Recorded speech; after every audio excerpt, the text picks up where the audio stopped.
What if the history you learned is a lie? What if an empire, vast and brilliant, once spanned the globe, its cities humming with advanced technology, only to vanish without a trace, not conquered, not faded, but deliberately erased, buried beneath layers of mud that swallowed entire civilizations whole? This is the forbidden saga of Tartaria, a name scrubbed from maps, its memory suppressed, yet its echoes persist in the grandest mysteries of our world. For centuries, ancient maps from the 16th to the 18th showed a colossal domain. They called it Tartaria. It stretched from Europe's edges, across Asia's heart, even touching North America. This wasn't a wilderness. It was a unified empire, a beacon of advanced civilization. Its cities possessed unparalleled grandeur. Its technologies defied known limitations. Its culture influenced the world. Yet by the 19th century, Tartaria vanished, erased, as if it never existed. Historians dismiss it as a vague term for Central Asia, a label for an unfamiliar land. But what if this dismissal is part of a grander deception? The Great Erasure. What if Tartaria was a thriving global empire, its downfall orchestrated by shadowy organizations, entities like the Freemasons or Illuminati, whispered to control history itself? Imagine this empire in its prime: towering structures, intricate domes, spires reaching for the heavens, architecture blending beauty with function. Modern engineers still struggle to replicate it. These were no crude buildings. They were masterpieces, designs suggesting knowledge of electricity, advanced masonry, even free energy, drawn from the atmosphere. This empire, theorists suggest, was a harmonious blend of cultures, people of diverse origins, Moorish descendants from Africa, indigenous peoples of the Americas, all collaborated. They built wonders that dotted the landscape. Accounts say the Moors, depicted in historical art with regal poise and dark complexions, were not mere invaders, not just traders. They were key architects of this realm, their lineage tracing back to ancient biblical tribes to Judah. Similarly, Native Americans, far from isolated hunter-gatherers, were master navigators, master builders. Their ancestors, it is claimed, contributed to pyramids, to megalithic sites, structures mirroring those in Egypt. In Mesoamerica, these peoples, the theory claims, were the true inheritors of Tartaria's legacy, their history stolen, their lands conquered, their identities suppressed by European colonizers, who rewrote the story to suit their dominance. Why hide such a magnificent empire? The answer points to a cataclysmic event, a subsequent cover-up of epic proportions. The Mud Flood, a global reset. Enter the Mud Flood, a phenomenon that allegedly buried entire cities under layers of earth and sediment. In the early 19th century, this was no ordinary natural disaster. It was a global reset, a deluge of mud, engulfing Tartarian metropolises, leaving only their upper stories visible. Think of grand buildings in Chicago, San Francisco, even Paris, structures with basements, appearing to have been dug out from beneath the ground, windows half buried in soil, doors leading to nowhere. Conspiracy theorists posit these are not new constructions. They are excavated remnants of Tartaria, hastily repurposed by the victors to mask the truth. Photographs from the era show these edifices emerging from the dirt, as if the earth itself had risen to swallow the past. Who benefited from this erasure? The emerging industrial powers of Europe and America, backed by secret societies. They sought to monopolize knowledge, to monopolize resources. The Freemasons, with their symbols etched into architecture worldwide, are often accused of being the architects of this deception, using their influence to alter records, to destroy evidence, to propagate a linear history, a history that glorifies Western progress, while burying the achievements of others. To grasp the scale of this alleged conspiracy, consider the world's fairs of the late 19th and early 20th centuries. Events like the Chicago World's Columbian Exposition of 1893, they showcase sprawling complexes, white marble palaces, lagoons, technological marvels, all seem to materialize overnight. Official history tells us these were temporary structures, built for the fairs, then dismantled. But skeptics argue otherwise. These were surviving Tartarian buildings, unearthed after the mud flood, displayed as novelties, before being systematically destroyed, often by mysterious fires, to eliminate any lingering proof. The Panama Pacific International Exposition in San Francisco in 1915, it followed a similar pattern. Opulent edifices, echoing ancient grandeur, only to vanish soon after. Why the haste to demolish such beauty? Perhaps because they held clues to Tartaria's advanced society, including free energy devices. Disguised as ornamental towers and domes, they harnessed atmospheric electricity, much like the ideas later attributed to Nikola Tesla. Tesla himself may have drawn inspiration from suppressed Tartarian knowledge, his inventions stifled by the same forces that orchestrated the empire's downfall. Maps, silent witnesses. Delving deeper, we encounter the role of maps, silent witnesses to this lost world, antique cartography. From explorers like Marco Polo and cartographers such as Abraham Ortelius, they depicted Great Tartaria as a sovereign entity, divided into regions: Grand Tartary, Chinese Tartary, even Muscovite Tartary. These maps showed sophisticated road networks, bustling trade routes, cities with names that have since faded into obscurity. By the 1800s, however, Tartaria was fragmented, absorbed into Russia, China, other nations. Its name relegated to folklore. Was this a natural evolution, or a deliberate act of historical revisionism? Some theorists link it to the Jesuit order and the Vatican, claiming they manipulated geographical records to align with a Eurocentric worldview, erasing non-Western empires to justify colonialism. The Illuminati, that elusive brotherhood founded in the 18th century, is also implicated. Their pyramid symbols, allegedly echoing Tartarian motifs, found in architecture across continents. Now, let us turn to the human element of this mystery, drawing from the voices of those who sense the truth beneath the surface. In the comments of seekers like yourselves, we hear echoes of a suppressed heritage, tales of a mud flood, one that drowned everything, requiring generations to reclaim the land. Assertions that the Black Moors and Native Americans built the Tartarian Empire. These individuals, described as the biblical Israelites, are said to have forged this realm, their descendants in America, not primarily from Africa, but from ancient lineages that navigated the seas, erected monuments worldwide. The Moors, as royal descendants of Judah and the indigenous tribes, as the lost 10 tribes of Israel, united to create cities and railways that spanned the globe. Yet, European conquerors invaded, stole their territories, histories, cultures, and identities, then expunged the records to prevent discovery. This is why, the theory goes, we see Moorish figures or Native American motifs on Tartarian structures, subtle hints of their true builders. Imagine walking through a modern city, gazing at a neoclassical building, its columns and arches, then realizing it might be a Tartarian survivor in Washington, D.C. The Capitol building's dome could be a relic of this era.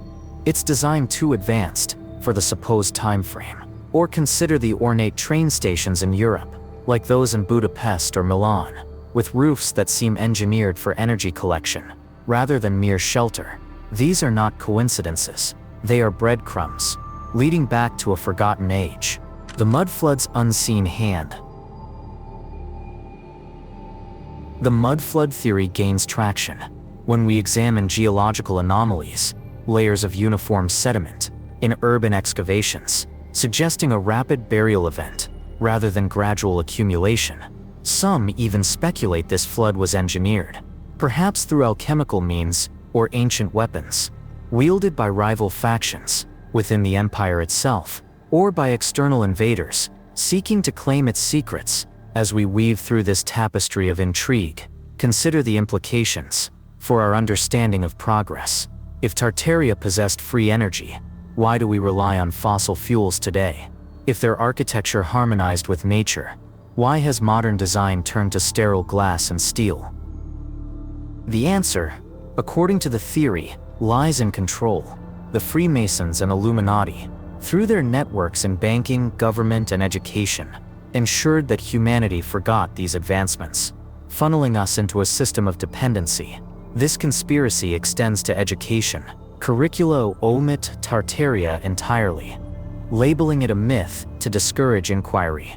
Yet, in the digital age, forums and videos revive the discussion. Communities on platforms like Reddit and YouTube dissect old photographs and maps, piecing together the puzzle. Let me share a hypothetical vignette to illustrate the allure of this mystery. Envision a young explorer in the 1850s, stumbling upon a buried city.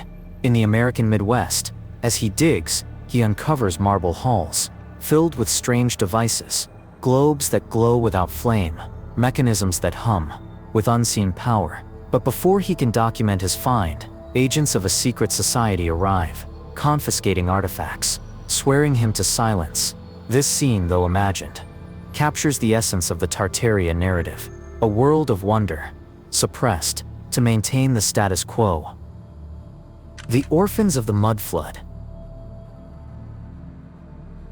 Furthermore, the theory intersects with other historical enigmas, the orphan trains of the late 19th century. They relocated thousands of children across America, sometimes linked to the mud flood's aftermath, suggesting these orphans were survivors of buried Tartarian families, redistributed to erase their origins. Similarly, the great fires of cities like Chicago in 1871 and San Francisco in 1906 are viewed not as accidents, but as deliberate acts to destroy remaining evidence, much like the burning of libraries in ancient times. As we approach the heart of this enigma, I invite you to question the foundations of your knowledge. What if the Renaissance was not a rebirth, but a reclamation of Tartarian wisdom? What if the Industrial Revolution borrowed from stolen blueprints, the Moors and Native Americans, in this light, emerge as heroes of a lost saga? Their contributions to pyramids in Mexico, temples in India, fortresses in Europe, all part of a global Tartarian network. Their biblical connections add a spiritual dimension, suggesting a divine heritage, obscured by conquerors who feared its power. Remember, history is not set in stone. It is a story told by the victors.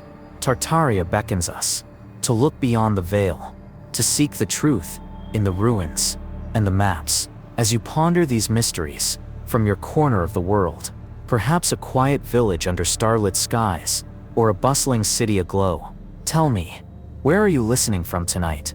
And what hour chimes in your time? Share your thoughts in the comments below, and let us weave this global tapestry together. The Great Deluge, Earth's transformation. As we delve deeper into the shadows cast by the Tartarian enigma, our path leads us to one of the most perplexing elements of this forgotten narrative, the Great Mud Flood. It is said to have reshaped the world in ways we can scarcely comprehend. This hypothesis posits that sometime in the early 19th century, a colossal deluge of mud swept across continents, entombing entire cities and civilizations beneath layers of earth so thick, only fragments of their glory emerged afterward. Far from a mere geological quirk, this event raises questions that tug at the edges of possibility. Could it have been a natural catastrophe, amplified by unknown forces, or perhaps something far more sinister, a weaponized assault on humanity's progress? The mud flood theory, often intertwined with the Tartarian Empire's downfall, invites us to examine historical anomalies that defy conventional explanations, urging us to wonder if the ground beneath our feet holds secrets of a deliberate erasure.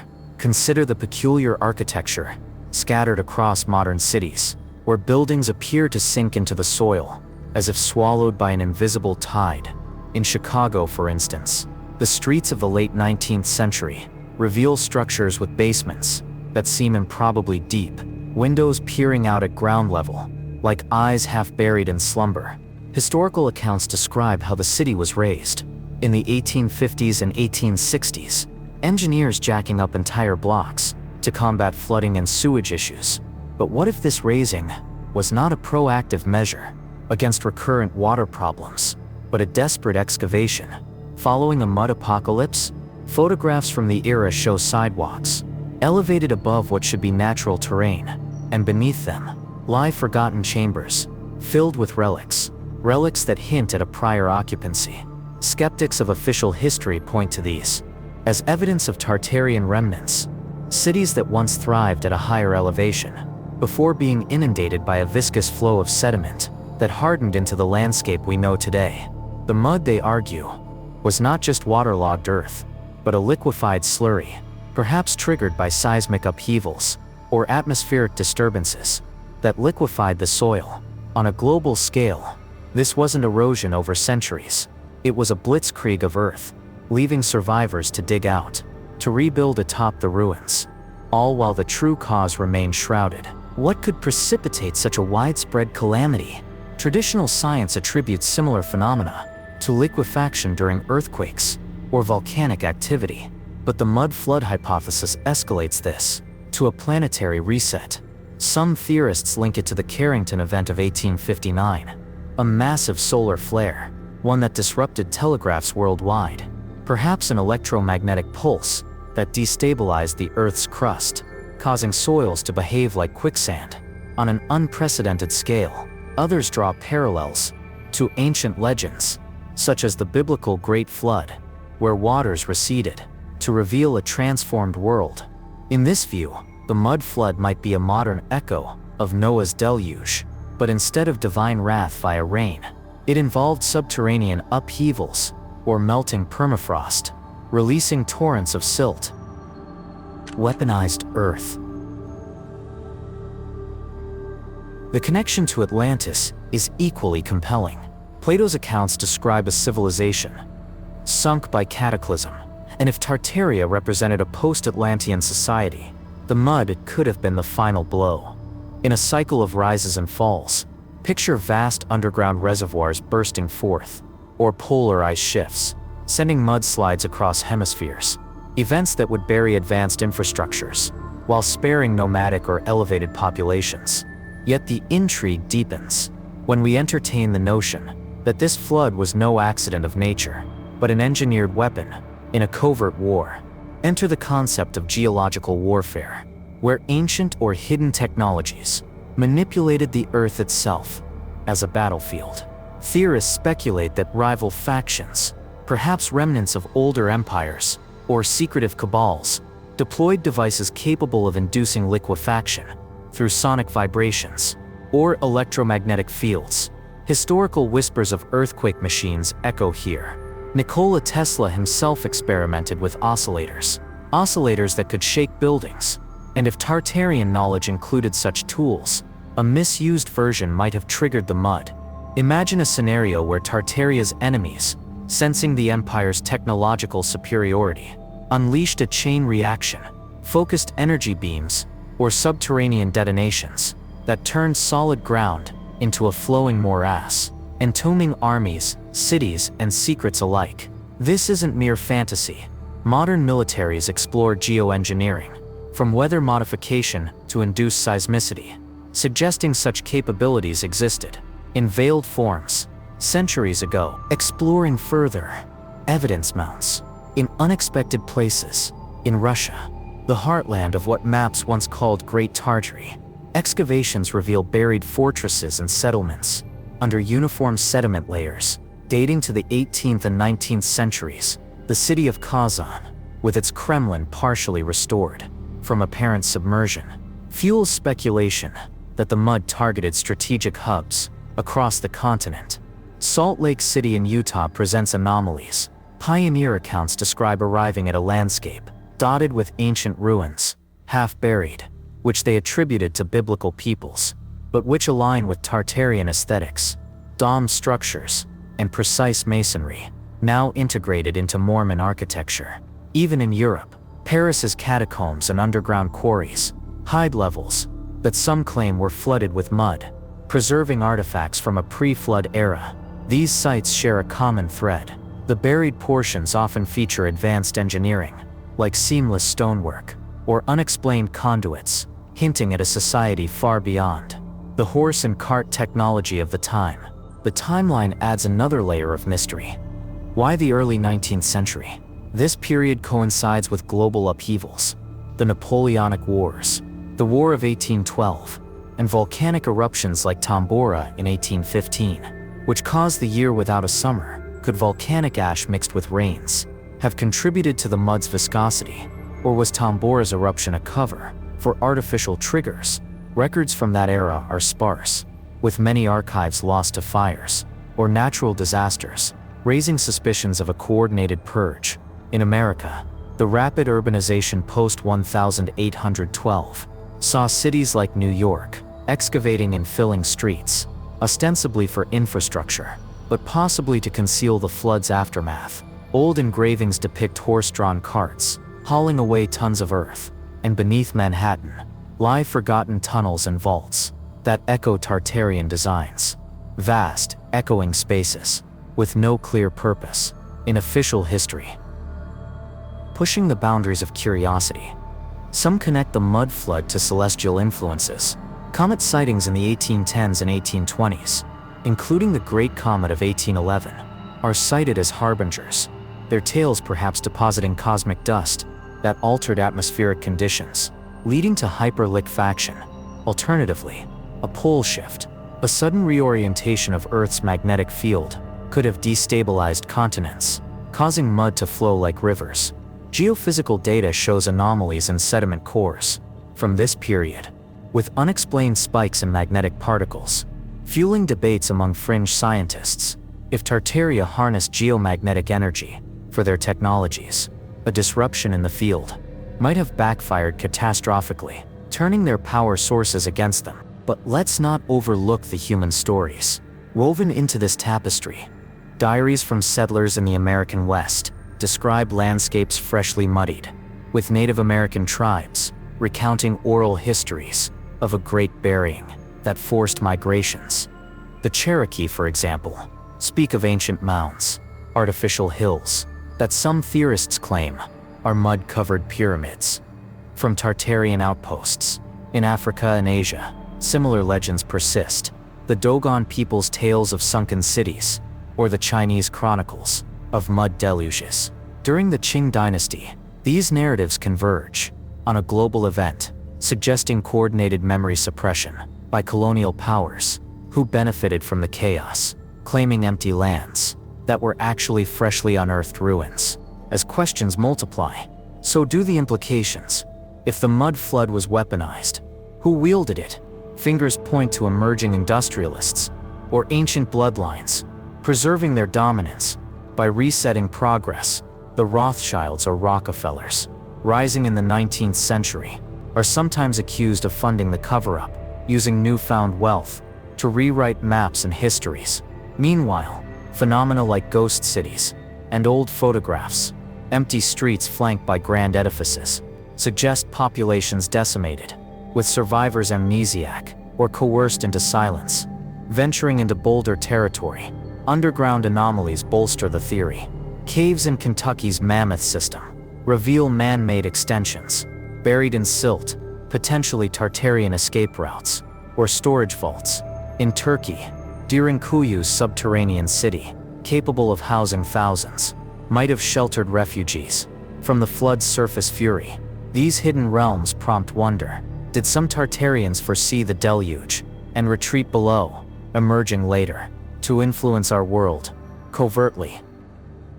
The mud flood's legacy lingers in modern mysteries too. Urban sinkholes swallowing buildings echo the past, while climate models predict similar liquefaction in future quakes. If this was a cyclical event, as some Atlantis parallels suggest, are we due for another? Such thoughts stir a profound truth, challenging us to scrutinize the soil for clues to our obscured origins. In unraveling this thread, we uncover not just a disaster, but a pivot in human destiny, one that buried brilliance to birth the age we inhabit. As layers peel away, the mud flood stands as a sentinel, guarding secrets that beckon the intrepid to dig deeper still. Forbidden technologies, energy from the ether. From the buried echoes of a silenced era, Our exploration now turns to the tantalizing whispers of technologies that could have rewritten the fate of humankind. Innovations so profound, they seem plucked from science fiction, yet rooted in artifacts of a bygone world. What if the grand spires and domes of Tartarian structures were not mere ornaments of aesthetic ambition, but functional conduits for harnessing the boundless energy of the atmosphere itself? This notion propels us into a realm where free energy wasn't a dream deferred, but a reality suppressed, with Nikola Tesla's visionary towers echoing designs that may have originated in the heart of this lost empire. As we navigate these ideas, prepare to question the very foundations of our energy-dependent society, for the clues suggest a civilization that drew power from the air, illuminating cities without the chains of coal or oil. Envision a landscape dotted with towering edifices, their metallic finials and intricate lattices piercing the sky like antennas, attuned to invisible forces. Theorists delving into Tartarian lore propose that these were no ordinary buildings. They functioned as massive receivers, tapping into atmospheric electricity, a natural reservoir of power generated by the Earth's ionosphere and thunderstorms. This concept, often dubbed etheric energy or radiant energy, posits that the atmosphere is alive with charged particles, ready to be harvested without the need for fuel. In the late 19th century, as the industrial age gripped the world, patents began surfacing for devices that captured this ambient force, but many vanished into obscurity, fueling suspicions of deliberate sabotage by emerging energy barons. Could these inventions have been reverse engineered from Tartarian relics, unearthed after the Mud Cataclysm, and swiftly co-opted? Nikola Tesla, the enigmatic inventor, whose name is synonymous with electrical wizardry, enters the narrative here. As a bridge between eras, Tesla's Wardenclyffe Tower, constructed in 1901 on Long Island, was designed to transmit wireless power across vast distances, drawing from the Earth's resonant frequencies. Yet funding dried up mysteriously, and the tower was demolished in 1917, amid whispers of suppression, by financiers like J.P. Morgan, who profited from wired electricity. Intriguingly, Tartarian enthusiasts draw parallels between Wardenclyffe and the ornate cupolas atop Old World architecture. Structures like the Singer Building in New York or the Palais Garnier in Paris, with their gilded roofs and spire-like protrusions.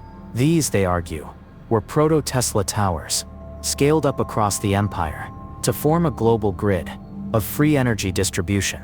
Imagine a network where power flowed freely, without meters or monopolies, powering street lamps that glowed eternally, and machines that hummed without combustion. Cold electricity and star forts. Delving into the mechanics, the theory hinges on the concept of cold electricity, a form of energy that doesn't heat conductors like conventional current, but flows with ethereal efficiency. Edwin Gray, an inventor in the 1970s, demonstrated motors running on this principle, claiming to have rediscovered lost techniques, perhaps Tartarian ones, that converted radiant energy into usable power. Gray's devices, shrouded in controversy and allegedly suppressed by government raids, mirrored Tesla's experiments with high-frequency oscillations. In a Tartarian context, this cold electricity might have animated the elaborate fountains and mechanical wonders at world's fairs, events now seen as showcases of salvage tech. The Chicago Exposition of 1893, for instance, featured illuminated lagoons and electric railways that consumed far less power than records suggest, hinting at hidden sources tapped from the air via the fair's towering structures. What fuels the curiosity further is the architectural evidence scattered worldwide. Star forts, those star-shaped bastions from the Renaissance era, are reinterpreted not as defensive works, but as geomagnetic amplifiers, their precise geometries aligning with ley lines to channel earthly and atmospheric energies. Built across Europe, Asia, and the Americas, places once under Tartarian influence, these forts' moats and angles could have created resonant fields, generating power through piezoelectric effects or harmonic vibrations. Modern experiments with similar shapes show they can focus sound waves or electromagnetic pulses. Scaled up, they might have powered entire regions. Picture a fort in the Netherlands, its points aimed skyward, quietly harvesting storm energy to light nearby villages. A system erased when colonial powers repurposed them as mere military relics. Venturing into ether technology, an outdated yet revived idea. Tartarians are said to have mastered the luminiferous ether, a hypothetical medium filling space, once dismissed by Einstein's relativity, but now echoed in quantum field theories. Tesla himself championed the ether, describing it as a sea of energy from which power could be extracted indefinitely. In this framework, Tartarian domes acted as capacitors, their metallic surfaces ionizing air to create plasma conduits. Historical photos of onion-domed cathedrals in Russia, core Tartarian territory, show finials that resemble Tesla coils, potentially discharging energy in controlled bursts. Some speculate these structures doubled as weather modifiers, dissipating storms, or even inducing rain, explaining the empire's agricultural prowess amid harsh climates. The suppression and modern echoes. The suppression angle adds a layer of intrigue, tying into broader free energy conspiracies. Why? If such tech existed, do we toil under fossil fuels? Theorists point to a cabal of industrialists and secret societies, who, post-Mud Flood, seized Tartarian remnants to hoard knowledge. The Rockefeller and Carnegie empires rose on oil and steel industries that would crumble if free energy prevailed. Patents from around 1900, like those for atmospheric electricity harvesters, by inventors such as Hermann Plasson, describe balloon-mounted collectors, mirroring alleged Tartarian airships, blimps or zeppelins, that drew power mid-flight. These ideas faded, buried in archives, or discredited, much like Tesla's fate after his tower's failure. Curiosity peaks with modern echoes. Communities experimenting with Tesla-inspired coils report anomalous energy gains, defying thermodynamics' second law. On forums dedicated to alternative history, builders recreate Tartarian generators, using mercury-filled tubes and crystal arrays, claiming over-unity outputs, more energy out than in, while skeptics cry pseudoscience. These efforts revive questions about lost knowledge.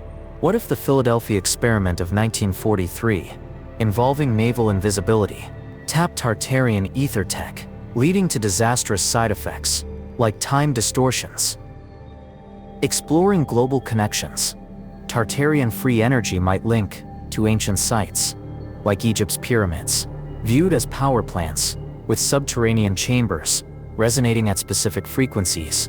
The Moors, integral to Tartarian lore, brought alchemical secrets from Africa, blending them with indigenous American knowledge of crystal grids, native tribes' medicine wheels, circular stone arrangements, could have been energy amplifiers, aligning with solstices to harness solar winds. In Mesoamerica, Mayan temples with step designs mirror Tesla's oscillatory circuits, potentially broadcasting power wirelessly across jungles. The aesthetic of Tartarian tech intrigues, ornate functional beauty, where form served purpose. Mercury, a conductor in ancient myths, might have filled building channels to facilitate energy flow, explaining alchemical symbols etched into facades. Fires that ravaged cities post-flood, like London's 1666 blaze, are theorized as attempts to melt these mercury systems, erasing evidence. Surviving mercury-based artifacts, like antique barometers in museums, hint at broader applications. Ponder the societal implications. A world powered by free energy would dismantle hierarchies, empowering individuals over corporations. Tartaria's downfall, in this light, becomes a cautionary tale of envy and control, where invaders dismantled the grid, scattering components into myths. Today's renewable pushes, solar, wind, pale against atmospheric harvesting, which requires no panels or turbines, just a tuned architecture. As we probe deeper, anomalies surface, unexplained power surges. In old buildings, like the Empire State Building's original antennas, causing radio interference, suggesting latent Tartarian wiring. Underground vaults in cities reveal coiled cables of unknown alloy, resistant to corrosion, and perhaps designed for high-voltage etheric currents. The quest for proof drives modern seekers to replicate these systems. DIY enthusiasts build Joe cells, water-based energy devices, echoing Tartarian hydrology, claiming propulsion without fuel. Videos of glowing orbs in recreated domes. Fuel debates. Is this rediscovered tech or illusion? In wrapping this thread of wonder, the forgotten technologies of Tartaria beckon us to imagine a brighter path, untaken, where Tesla's dreams were everyday reality, yet the veil persists, urging us to seek fragments in the world around us, forever curious about the power that once lit the skies. If these mysteries captivate you as much as they do me, consider joining our community. You can subscribe to Mystery History for sleep and tap that bell icon. The link is in the pinned comment. Star Forts, Earth's ancient amplifiers. Scattered across the globe, like enigmatic jewels, embedded in the Earth's surface, star forts stand as silent guardians of a history that refuses to conform to the tidy narratives we've been taught. These polygonal marvels, with their pointed bastions, radiating outward in geometric precision, appear in over 35 countries, from the windswept coasts of Portugal to the dense jungles of Sri Lanka, and even the urban sprawl of modern America. Officially, they're relics of the gunpowder age, engineered in the 15th and 16th centuries to withstand cannon fire by eliminating blind spots in defense. But pause for a moment and consider, why do so many of these structures share an almost identical blueprint, as if drafted by a single visionary mind? Across oceans and epochs, could their star-like forms hint at something far more profound than military strategy, perhaps a forgotten purpose, tied to the rhythms of the planet itself? Take a mental journey to the Naarden Star Fort in the Netherlands, a pristine example, encircled by moats that mirror its angular symmetry, like a watery halo, built, or so the story goes, in the late 17th century. Its walls form a 12-pointed star, each bastion a sharp arrowhead, designed to deflect artillery. Yet, upon closer inspection, the fort's layout aligns curiously with local ley lines, those invisible pathways of energy, theorized to crisscross the Earth. Enthusiasts of alternative histories whisper that such alignments are no coincidence. Instead, these forts might have served as amplifiers for geomagnetic forces, channeling the planet's natural vibrations into usable power. Imagine standing at its center during a thunderstorm, the air humming with electricity, as the structure's geometry focuses ambient energy, much like a lens, concentrates sunlight. Is it possible that what we dismiss as defensive architecture was actually a network of ancient power stations, humming in harmony with the cosmos? Venturing further afield, the star forts of India, such as the one at Bassein, near Mumbai, add layers to this puzzle. Constructed during Portuguese colonial times, its weathered stone points jut into the Arabian Sea, surrounded by remnants of intricate water channels. Traditional accounts frame it as a bulwark against invaders, but some researchers point to its resemblance to somatic patterns, those mesmerizing shapes formed by sound waves vibrating through sand or water. If vibrations can sculpt matter on a small scale, why not on a grand one? Theorists suggest these forts were tuned to specific frequencies, perhaps generating harmonic fields that promoted well-being or even altered consciousness for those within. Picture communities gathering inside, not for battle drills, but for rituals, where the fort's design resonated with healing tones, fostering joy and unity among inhabitants. This idea gains traction when you note how many star forts incorporate water features, moats, canals, or reservoirs. that could have acted as conductors for acoustic or electromagnetic waves. The sheer ubiquity of these structures fuels endless speculation. In North America, Fort Monroe in Virginia echoes the design of European counterparts. Its 7 bastions, forming a near-perfect heptagon, built in the early 19th century. It overlooks the Chesapeake Bay, but its foundations hint at older origins, with some layers buried deeper than expected. Could this be a clue to a pre-colonial presence? A remnant of a transcontinental civilization that predates official timelines? Proponents of the Tartarian hypothesis argue yes, positioning star forts as outposts of a vast empire that spanned from Siberia to the Americas. In this view, the forts weren't born from Italian Renaissance engineers like Michelangelo or Scamozzi, but inherited from an earlier epoch, repurposed by later powers who obscured their true function. What if the defensive narrative was a convenient retrofit, masking their role in a global energy grid that harnessed the ether, the hypothetical medium once thought to fill space and carry electromagnetic waves? Sacred geometry and suppressed power. Delve into the mathematics behind their design, and the intrigue deepens. Star forts often adhere to sacred geometry, with angles and proportions mirroring the golden ratio or Platonic solids. The citadel of Lille in France, for instance, boasts a pentagonal core with extended ravelins, its layout evoking the pentagram, a symbol long associated with mystical energies.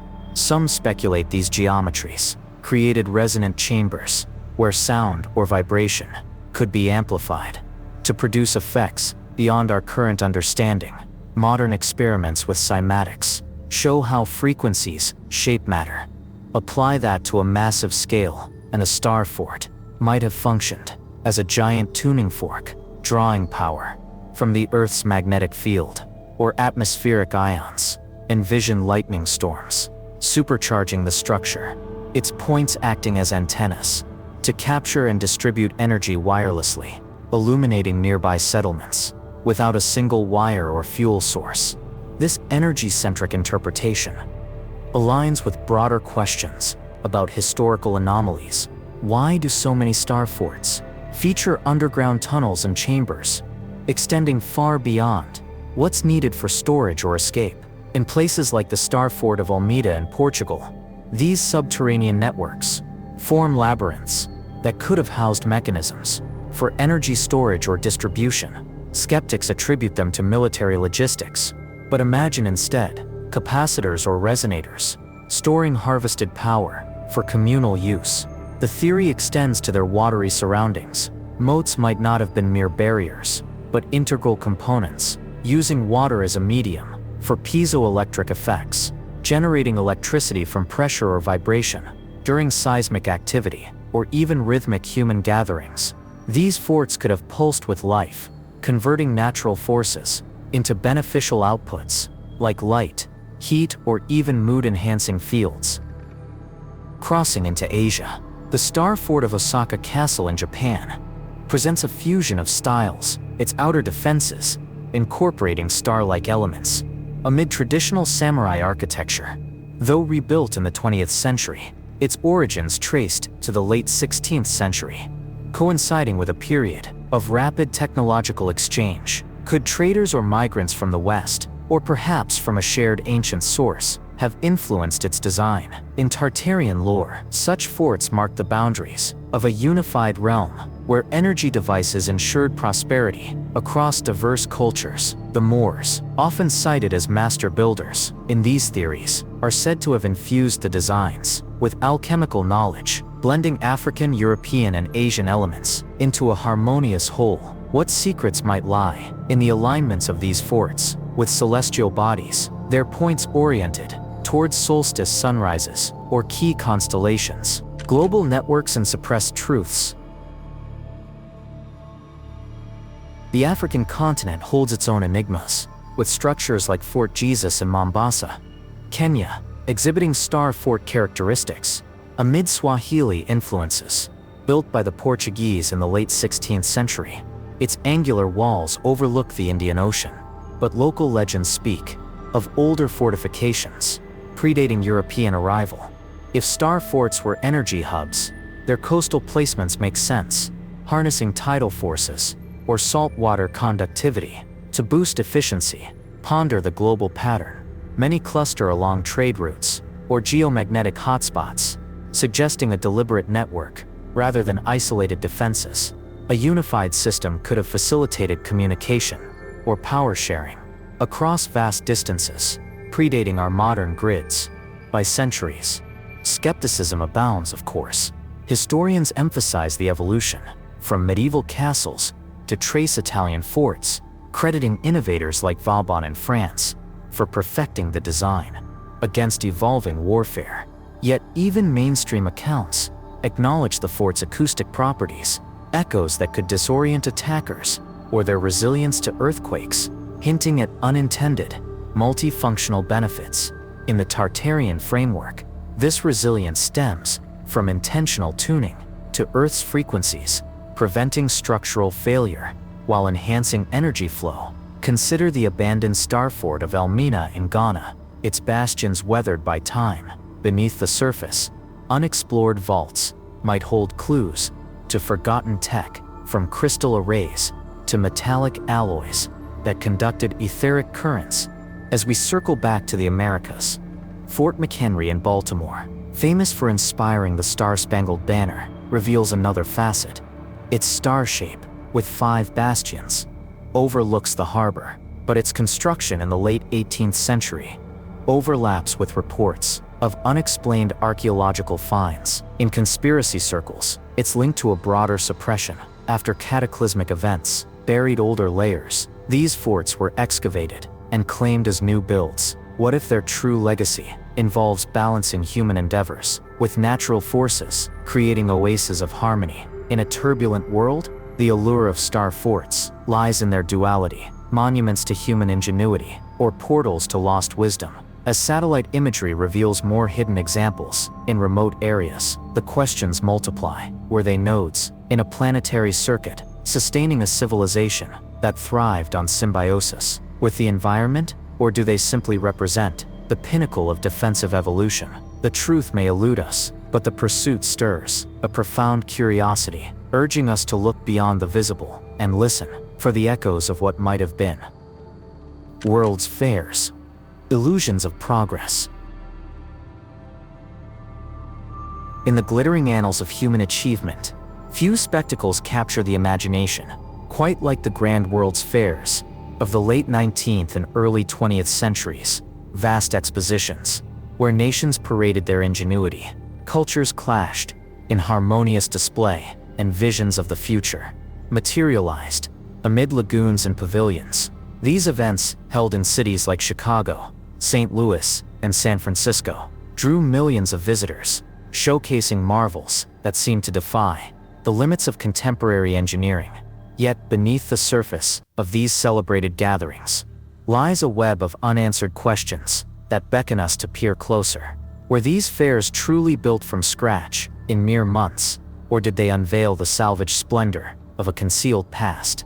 As we wander through the echoes of these ephemeral empires, the Tartarian hypothesis emerges, suggesting that what was presented as innovation might have been the last glimpses of a vanquished civilization, hastily exhibited before being consigned to oblivion through calculated acts of demolition and fire. Let us first transport ourselves to the heart of Chicago in 1893, where the World's Columbian Exposition unfolded like a dream, woven from white plaster and electric lights spanning over 600 acres. Along the shores of Lake Michigan, this white city featured neoclassical palaces, intricate canals, and towering statues that evoked the grandeur of ancient Rome or Athens. The Court of Honor, with its basin reflecting the domes and colonnades, was illuminated by thousands of incandescent bulbs, a feat credited to the genius of inventors like Thomas Edison and George Westinghouse. Official records claim the fair was constructed in under 2 years, employing tens of thousands of workers who erected structures primarily from staff, a temporary material of plaster over wood and iron frames. But consider the scale: over 200 buildings, including the massive manufacturers and liberal arts building, which spanned 32 acres and stood as the largest roofed structure in the world at the time. How could such opulence arise so swiftly in a city still recovering from the Great Fire of 1871? Tartarian proponents whisper that these weren't new creations at all, but excavated remnants of a pre-existing metropolis, unearthed from the mud layers of a recent cataclysm and repurposed to dazzle the masses, while masking their true origins. The fair's rapid assembly fuels this speculation. Photographs from the era show construction sites where buildings appear partially buried, with workers seemingly digging out foundations rather than laying them anew. The lagoons and waterways, engineered by landscape architect Frederick Law Olmsted, mirror ancient canal systems found in purported Tartarian sites across Europe and Asia. What if these waters weren't just for aesthetic pleasure, but echoed functional aqueducts from a lost era, designed to harness hydraulic power or even atmospheric energies? The exposition introduced the public to wonders like the first Ferris wheel, a colossal structure that some theorists link to Tartarian mechanical prowess, its rotation symbolizing cycles of rise and fall in civilizations. Demolition by design. Yet the fair's closure in October 1893 marked the beginning of its eerie demise. Within months, fires ravaged the grounds, not once, but in multiple incidents, culminating in a blaze on July 5, 1894, that reduced the White City to ashes. Official explanations cite arson or electrical faults, but the timing raises eyebrows. Why destroy such architectural treasures so soon after their unveiling, especially when proposals existed to preserve them as a permanent park? This pattern of exhibition, followed by erasure, repeats in subsequent fairs, each one a potential window into suppressed history. Journey westward to San Francisco for the Panama Pacific International Exposition of 1915, a phoenix rising from the rubble of the 1906 earthquake and fire, held to celebrate the completion of the Panama Canal. This fair transformed the Marina District into a jewel-studded wonderland, with the Tower of Jewels, a 43-story edifice encrusted in over 100,000 cut-glass novelties, sparkling under searchlights. The fair's architecture blended Beaux Arts styles with exotic motifs, including the Palace of Fine Arts, a rotunda and colonnade that evoked classical ruins amid lagoons teeming with swans. Built on filled marshland, the structures were said to be temporary, yet their intricate details, mosaics, murals, and sculptural friezes, suggest craftsmanship far beyond what rushed labor could achieve. Tartarian narratives propose that these weren't hasty builds, but rehabilitated Tartarian edifices, their domes and arches resonant with the energy-harvesting designs of a forgotten age. The fair zone, the midway of amusements, featured rides and exhibits that hinted at advanced technologies, like the aeroscope, a towering elevator that lifted visitors for panoramic views, perhaps a nod to aerial observatories from a Tartarian skyline. Intriguingly, the Panama Pacific Fair's demolition was as swift as its creation. By late 1916, most buildings were razed, with only the Palace of Fine Arts spared through public outcry and later rebuilt in concrete. Fires again played a role, with suspicious blazes consuming pavilions post-closure. Why the urgency to dismantle? Some speculate it was to prevent scrutiny of anomalies, like the fair's electrical systems that powered exhibits with uncanny efficiency, possibly tapping into residual Tartarian grids. The event coincided with World War I's onset, a period of global upheavals that theorists link to efforts in concealing historical truths. Imagine the fair as a controlled reveal, elites showcasing Tartarian artifacts to gauge public reaction, then obliterating them to maintain the illusion of progress, stemming solely from modern invention. The Orphan trains in St. Louis. Woven into this tapestry is the enigmatic saga of the Orphan trains, a movement that relocated over 200,000 children from eastern cities to rural Midwest and Western homes between 1854 and 1929, sponsored by organizations like the Children's Aid Society. These trains are portrayed in history as a benevolent response to urban poverty and overcrowding, but in the context of Tartarian conspiracies, they take on a darker hue, where these orphans, survivors of the mud flood's devastation, displaced from buried Tartarian communities and redistributed to erase their cultural memories. The timeline overlaps eerily with the fairs. Many children arrived in areas near exposition sites like Chicago and San Francisco during Reconstruction booms. Accounts describe these youths as disoriented, speaking unfamiliar dialects, or exhibiting knowledge of advanced concepts, which foster homes dismissed as fantasy. Theorists point to photographs of solemn-faced children on platforms, suggesting they were not mere street urchins, but refugees from a collapsed empire, their parents lost to the cataclysm, or enslaved in hidden labor forces, rebuilding the New World Order. The St. Louis, Louisiana Purchase Exposition of 1904 adds another chapter to this unfolding mystery.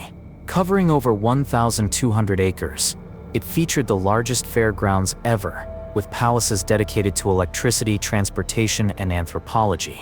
The fair's Pike amusement strip included replicas of global wonders, from Irish villages to Philippine exhibits, but Tartarian lenses reinterpret these as veiled displays of conquered Tartarian provinces. The fair introduced ice cream cones and iced tea to the masses, yet its grand halls, like the festival hall, with its cascading waterfalls, mirrored hydraulic engineering from alleged Tartarian aqueducts. Demolition followed swiftly after closure, with fires in 1904 and subsequent years, reducing structures to rubble.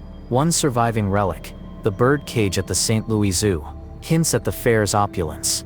But why preserve an aviary while torching engineering marvels? Perhaps because the cage symbolized containment of knowledge, of history, of the very essence of a free Tartarian society. As we trace these fairs' threads, patterns emerge that stoke endless curiosity. The Philadelphia Centennial Exposition of 1876, America's first major fair, showcased the Corliss engine, a massive steam behemoth powering the grounds. Yet its neoclassical buildings, demolished post-event, bore motifs echoing Tartarian symbols found on antique maps. In Paris, the 1889 Exposition Universelle unveiled the Eiffel Tower, a structure some claim was retrofitted from a Tartarian antenna. Its iron lattice, designed for energy conduction rather than mere observation. Fires and wartime destruction later altered the site, fueling theories of systematic purging across the Atlantic. The 1900 Paris Fair expanded on this, with moving sidewalks and electric trains that previewed futuristic transit technologies, possibly pilfered from Tartarian blueprints. The human element intensifies the enigma. Inventors like Tesla demonstrated wireless transmission at these fairs, yet their ideas were sidelined. As oil barons rose, attendees reported ethereal experiences, glowing pavilions at night, unexplained harmonies from fountains, even claims of levitating displays, dismissed as illusions. Were these glimpses of Tartarian tech briefly revived? Before suppression, the fair's anthropological exhibits, parading indigenous peoples and villages, take a sinister turn. In Tartarian views, as staged reminders of conquered Moorish and native lineages, their roles in building the empire, downplayed to justify colonial narratives.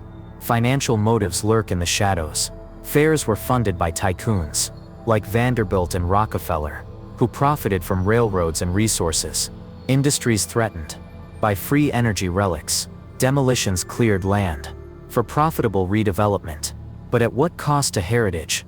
Surviving artifacts, like Chicago's Museum of Science and Industry, housed in the fair's Palace of Fine Arts, contain exhibits that subtly nod to advanced pasts, from ancient batteries to unexplained mechanisms.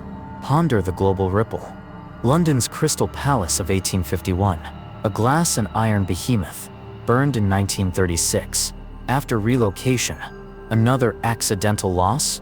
Melbourne's 1880 exhibition hall stands, but altered, its original grandeur muted.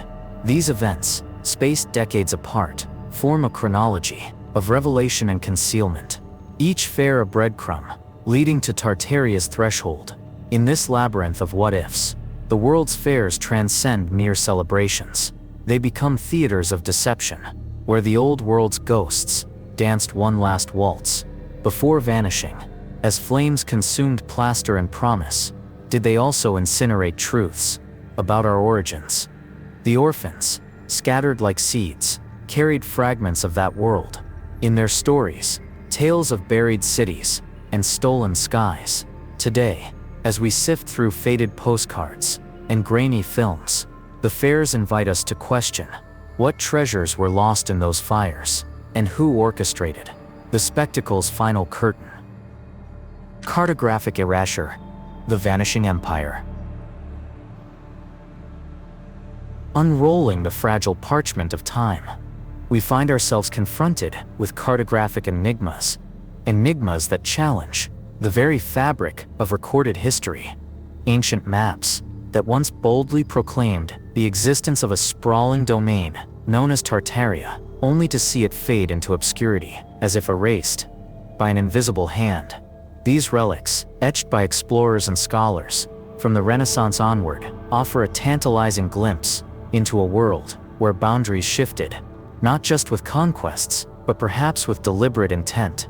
How did a landmass, depicted as a colossal empire, rivaling the might of known powers, vanish from atlases? By the dawn of the modern era, was it a mere evolution of geographical knowledge, or a calculated revision to bury uncomfortable truths? As we trace the lines of these forgotten charts, layer by layer, the story unfolds, not as a linear progression, but as a mosaic of intrigue, where each map becomes a puzzle piece, hinting at a rewritten past. The journey begins in the flickering candlelight of 16th century Europe, where mapmakers like Abraham Ortelius compiled their visions of the world. In works such as the Theatrum Orbis Terrarum, the first modern atlas, published in 1570, within its pages, Tartaria Sive Magni Chamrigni Tipus emerges as a vivid portrayal of Tartaria as the realm of the Great Khan, stretching from the Caspian Sea to the Pacific, encompassing vast steppes, mountains and rivers, teeming with mythical allure. Ortelius, drawing from accounts of travelers like Marco Polo, illustrated this region with cities such as Kambolu Beijing and Xanadu Chengdu, but labeled the northern expanses as Grand Tartaria, a domain of nomadic hordes and untamed wilderness. The map's intricate engravings show rivers flowing into unknown seas, with notations of Scythian tribes and Mongol descendants, painting Tartaria as a unified entity under a shadowy overlord. Yet what stirs the mind is the precision. Amid the ambiguity, borders that seem too defined for a land Europeans scarcely penetrated, did Ortelius unwittingly capture the vestiges of a real empire, or was his depiction influenced by whispers of a greater power that later chroniclers sought to diminish? Fast forward to the early 17th century, and the intrigue intensifies, with maps from the Dutch Golden Age, such as Jodocus Hondius's 1633 rendition, simply titled Tartaria. This copper plate engraving, hand-colored in vibrant hues, expands the territory westward, brushing against Muscovy, Russia, and southward into Persia, with detailed vignettes of fur-clad warriors and exotic beasts roaming the plains. Hondius, building on Mercator's projections, included annotations from Russian explorers, like those compiled by Nicolaes Whitson, who described Tartaria as a land of immense wealth in furs, gold, and spices. The map divides the region into parts, like Chinese Tartary and independent Tartary, yet unifies them under a singular banner, suggesting political cohesion rather than fragmented tribes. One cannot help but wonder, why do these divisions appear fluid, as if the mapmakers were grappling with reports of a centralized authority that defied European comprehension. A Vanishing Act. The 19th century Purge. The disappearance begins subtly here, by the mid-1600s, as Russian expansion, under the Tazars, accelerated. Tartaria's borders start to blur, with Siberia increasingly claimed as Russian territory. Was this cartographic shift a reflection of conquest, or the first strokes in a broader effort to assimilate a rival legacy into emerging empires? By the 18th century, the maps evolve into even more elaborate testimonies, such as Peter van der Aa's 1700 compilation, which includes Tartaria Magni Chami Imperium, a detailed chart drawing from Whitson's travels and Jesuit missionaries' reports. This map portrays Tartaria as an imperial powerhouse, with roads connecting bustling trade hubs like Tobolsk and Astrakhan, and notations of advanced fortifications that echo the star forts we pondered earlier. Van der Aa's work, part of his Grand Atlas, shows the region teeming with resources: mines, forests, and rivers, navigable by grand vessels, hinting at a sophisticated infrastructure. Yet as the century progresses, figures like the French cartographer Guillaume de Lille in 1706 begin to fragment Tartaria further, labeling parts as Petit Tartari, near the Black Sea, and Granded Tardy, extending to the Arctic. De Lille's maps, informed by Russian academies, introduce skepticism, questioning the unity of the area and attributing it to outdated Mongol influences. This fragmentation accelerates by 1740. Isaac Thirian's Nova Carta de Lille's Tartaria depicts a shrinking domain, with borders encroached by Qing China in the east and Russian principalities in the west. Thirian's annotations speak of recent observations, but whose observations?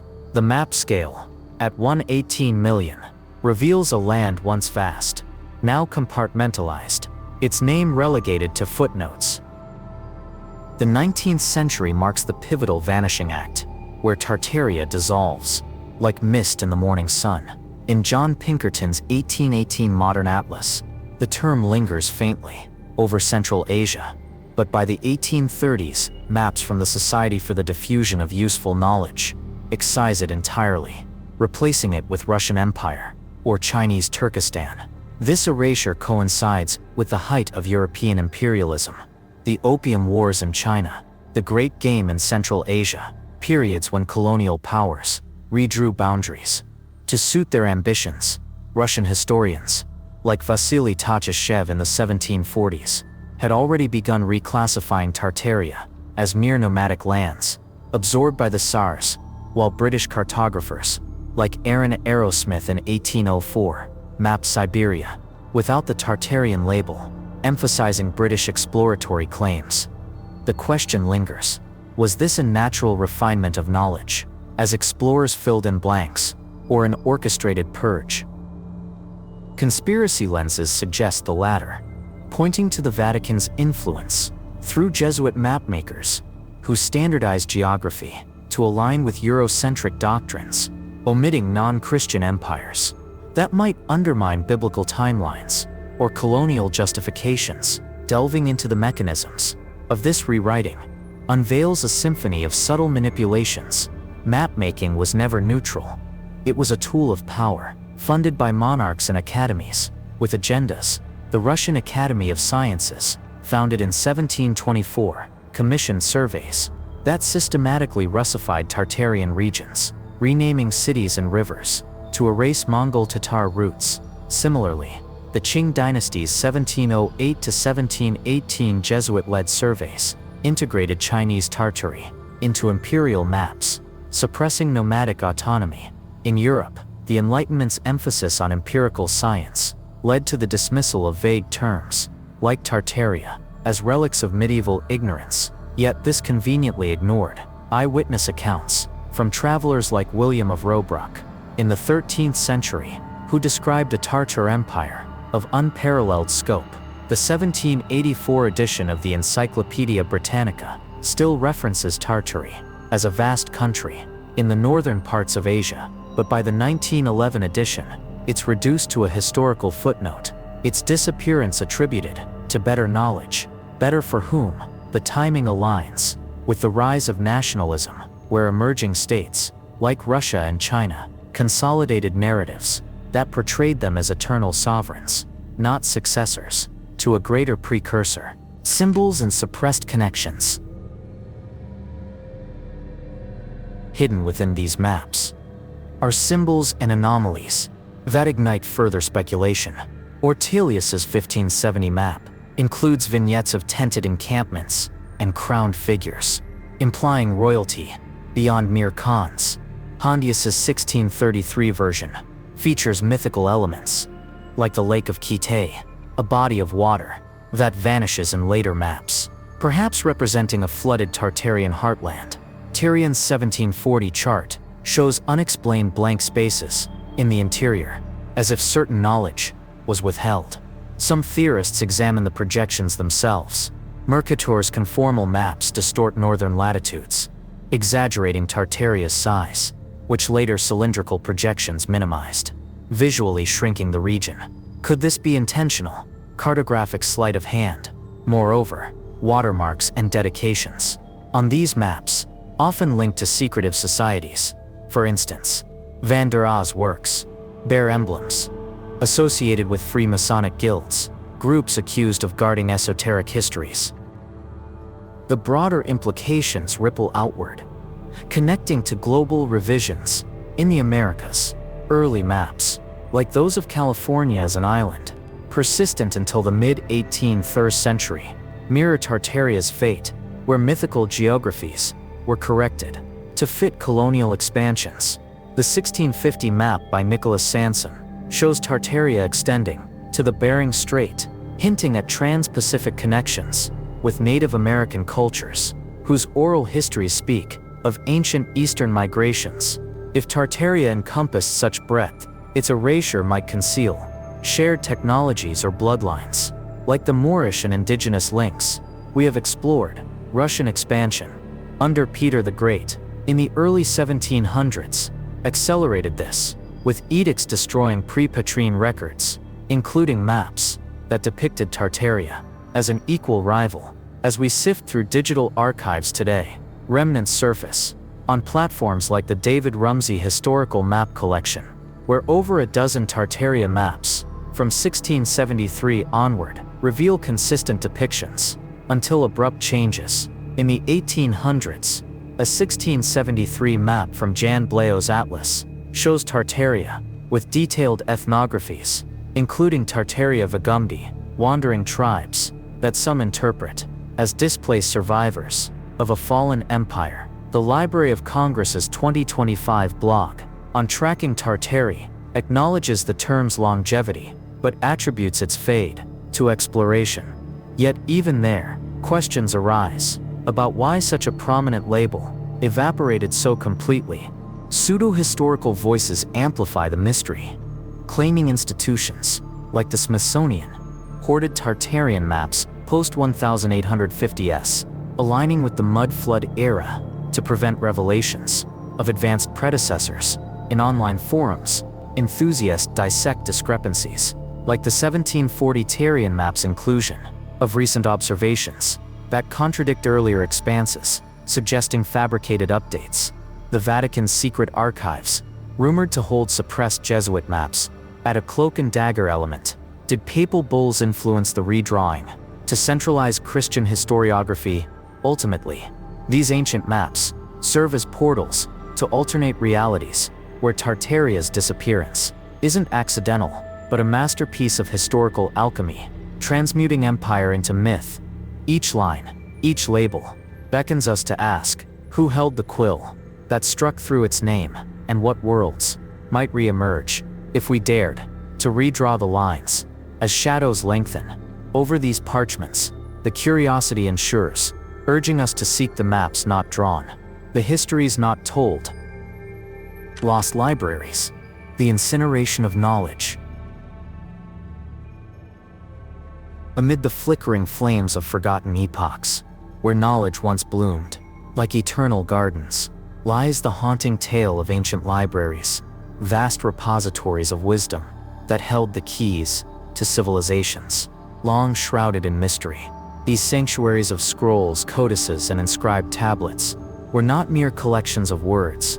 They were the beating hearts of human ingenuity, safeguarding secrets that could unravel the threads of our accepted past. Yet time and again, they met fiery ends, their contents reduced to ash, in acts that echo with purpose rather than accident. In the shadow of the Tartarian enigma, one cannot help but ponder, did these destructions target specific lore about a global empire, its technologies, and its people who wielded the torch? And what truths about Tartaria perished in those infernos, leaving us to piece together fragments from the embers? The most iconic of these tragedies unfolds in the sun-drenched sands of Egypt, where the Great Library of Alexandria stood as a beacon of enlightenment for nearly a millennium. Founded in the 3rd century BCE by Ptolemy Soter, this monumental edifice housed up to 700,000 scrolls, drawing scholars from across the known world to debate philosophy, mathematics, and astronomy. Legends speak of its Serapeum branch, a temple library hybrid, where arcane texts mingled with public knowledge. Historical accounts vary on its demise. Some blame Julius Caesar's accidental blaze in 48 BCE during his siege of the city, while others point to the decree of Theophilus in 391 CE, when Christian zealots razed pagan sites, or even the Muslim conquest under Caliph Omar in 642 CE, who allegedly ordered the scrolls burned as fuel for baths. But delve deeper, and questions arise that tie this loss to broader concealments. What if the library contained maps and treatises detailing Tartarian influences, descriptions of vast Asian steppes where advanced societies harnessed atmospheric energies, or accounts of Moorish scholars who bridged African and Eurasian wisdom? Proponents of hidden histories suggest that Roman emperors, fearing the empowerment of such knowledge, orchestrated partial destructions, while later religious authorities purged texts that challenged biblical timelines. Imagine scrolls recounting Tartarian free energy systems, akin to those we explored earlier, now forever silenced, their absence allowing Western narratives to claim invention anew. Baghdad, Constantinople, and the New World. Shifting our gaze eastward, the House of Wisdom in Baghdad emerges as another crucible of lost lore, a 9th century Abbasid marvel that translated Greek, Persian, and Indian texts into Arabic, fostering breakthroughs in algebra, optics, and medicine. Under patrons like Caliph al-Ma'mun, it amassed hundreds of thousands of volumes, serving as a crossroads for intellectuals from diverse faiths. Its destruction in 1258 CE, during the Mongol siege under Hulagu Khan, is etched in infamy. Rivers ran black with ink from hurled books, and the Tigris bore the weight of knowledge, drowned. Mongol chroniclers boasted of the carnage, but whispers persist of selective salvage, precious manuscripts spirited away, while others were consigned to flames. In the Tartarian context, this sacking takes on new dimensions. Baghdad's location, along Silk Road routes, placed it as a potential archive for Tartarian chronicles, perhaps housing Persian epics that wove tales of a northern empire with colossal architectures and nomadic engineers. Hulagu, grandson of Genghis Khan, might have acted not just for conquest, but to eradicate records of a rival legacy, one that portrayed Tatars not as barbarians, but as heirs to sophisticated realms. Could Jesuit intermediaries, influencing later interpretations, have ensured that surviving texts omitted Tartarian references, reshaping history to favor emerging powers? The curiosity lingers. What mathematical treatises on geometric energies, echoing star fort designs, vanished in that onslaught, leaving gaps in our understanding of ancient sciences? Across the Bosphorus, the Imperial Library of Constantinople offers yet another layer of enigma, a Byzantine treasure trove that endured from the 4th century CE until the city's fall in 1453, housing rare Greek and Roman works, including lost plays by Aristophanes and engineering manuals. From Hero of Alexandria, it symbolized the continuity of classical knowledge. The Fourth Crusade in 1204 inflicted initial damage, with Venetian crusaders looting volumes for their own collections. But the final blow came with Ottoman Sultan Mehmed II's conquest, when fires and pillage scattered its remnants. Mehmed, a scholar himself, preserved some texts in the Topkapi Palace, yet thousands perished. Tying this to Tartaria, consider Constantinople's role as a gateway between East and West. Its shelves likely held Byzantine accounts of Scythian and Tatar interactions, perhaps diplomatic missives describing Tartarian courts with advanced metallurgy or navigational arts. The Crusaders, backed by papal ambitions, may have targeted heretical or competing histories, while Ottomans, consolidating their empire, suppressed narratives that elevated pre-Islamic powers. Intriguingly, surviving fragments in the Vatican Library hint at censored passages. Did these conceal Tartarian influences on Byzantine architecture, like domes that harnessed acoustic resonances? The loss fuels speculation. Were agents of secret societies, such as early Templars, involved in selective destructions to monopolize venturing into the New World? The devastation of Mesoamerican libraries by Spanish conquistadors in the 16th century reveals a pattern of cultural erasure that resonates with Tartarian themes. The Maya codices, intricate bark paper books, chronicling astronomy, calendars, and myths, numbered in the thousands. Before Hernán Cortés's arrival, Bishop Diego de Landa's auto da fe, in 1562 at Mani, incinerated vast quantities, deeming them devilish works, leaving only 4 known survivors today.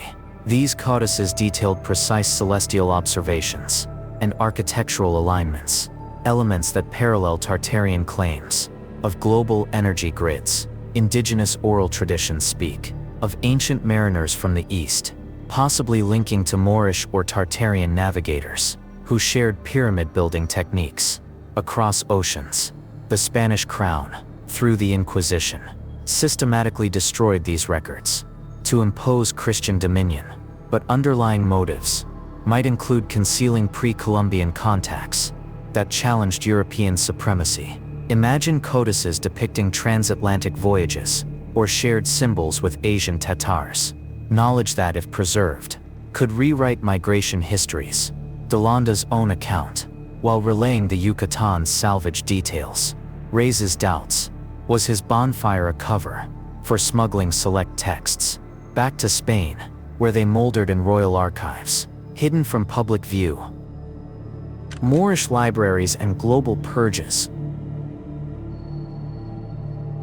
In the Iberian Peninsula, the libraries of Al-Andalus, under Moorish rule, present a poignant chapter where centers like the Great Mosque of Cordoba housed over 400,000 volumes. In the 10th century, rivaling Alexandria in scope, scholars like Averroes and Maimonides thrived amid translations of Aristotle and Euclid, blending Islamic, Jewish, and Christian thought. The Reconquista's climax in 1492 saw Granada's fall, with Cardinal Cisneros ordering the burning of Arabic manuscripts in 1500, decimating collections that included alchemical treatises and astronomical charts. Moorish descendants, as per audience insights, are posited as Tartarian builders, their libraries potentially archiving African-Asian synergies in engineering and navigation. The Catholic monarchs, Ferdinand and Isabella, framed these acts as purification, but perhaps they aimed to obliterate evidence of a superior civilization that influenced European Renaissance. Surviving texts in the Escorial Library bear redactions. Did these excise mentions of Tartarian alliances where Moorish fleets connected with Eastern empires? Further afield, the destruction of the Nalanda University Library in India, around 1193, by Bakhtiar Khalji's forces, consumed a 9-story repository of Buddhist and Hindu manuscripts, some dating back centuries. Flames raged for months, devouring palm leaf tomes on medicine, logic, and metallurgy, fields that could intersect with Tartarian technologies. Khalji's invasion, part of broader Turkic expansions, might have targeted syncretic knowledge that blurred Islamic and Dharmic boundaries. including possible records of Central Asian interactions with Tartarian nomads. Similarly, the Library of Ctesiphon in Persia, sacked by Arabs in 637, lost Sasanian annals that chronicled Eastern empires, potentially including Tartarian precursors. These recurrent purges form a chilling mosaic: Romans, Mongols, Crusaders, conquistadors, and reconquerors, all agents in a seeming continuum of obliteration. Conspiracy threads implicate overarching entities like the Jesuits, founded in 1540, who amassed global knowledge while suppressing alternatives, or the Illuminati, rumored to manipulate historical records since the 18th century. In Tartarian lore, these destructions cleared the path for a reset, erasing proofs of free energy, advanced architecture, and unified cultures, led by Moors and indigenous peoples. What forbidden tomes on atmospheric harnessing or global navigation burned away, leaving humanity to rediscover them piece by piece. The voids left by these fires are profound, inviting us to imagine alternate timelines where such wisdom endured. Did hidden vaults, like those beneath the Vatican or in monastic cellars, preserve Tartarian fragments for elite eyes only? As embers cool into legend, the quest persists. Who truly feared the light of these libraries, and what revelations await in the ashes we dare to sift? Cosmic connections. Tartaria and the stars. Venturing into the cosmic vastness that overlays our earthly enigmas, we arrive at a threshold where the Tartarian saga intersects with the stars themselves, prompting us to gaze upward and question if the architects of this elusive empire were not solely of this world. What if the towering spires and intricate domes we attribute to human hands were inspired, or even engineered, by visitors from beyond our skies? Beings ancient cultures revered as gods, descending in fiery chariots. This hypothesis, blending the mud-shrouded ruins of Tartaria with extraterrestrial lore, invites us to re-examine global myths and anomalies, weaving a tapestry that suggests intervention from celestial realms. As we explore this possibility, the boundaries between legend and reality blur, leaving us to wonder, could Tartaria represent humanity's greatest collaboration with the cosmos, a golden age abruptly severed by forces we can scarcely comprehend? Ancient narratives across continents abound with tales of divine figures arriving from the heavens, bestowing knowledge that propelled civilizations forward. In Sumerian epics, the Anunnaki, gods who came down from heaven, are depicted as architects of human society, mining gold and shaping cities with technologies far beyond primitive tools. These beings, often portrayed with winged discs or hovering craft, mirror descriptions in modern UFO encounters, raising the intriguing prospect that they seeded the foundations of what we now call Tartaria.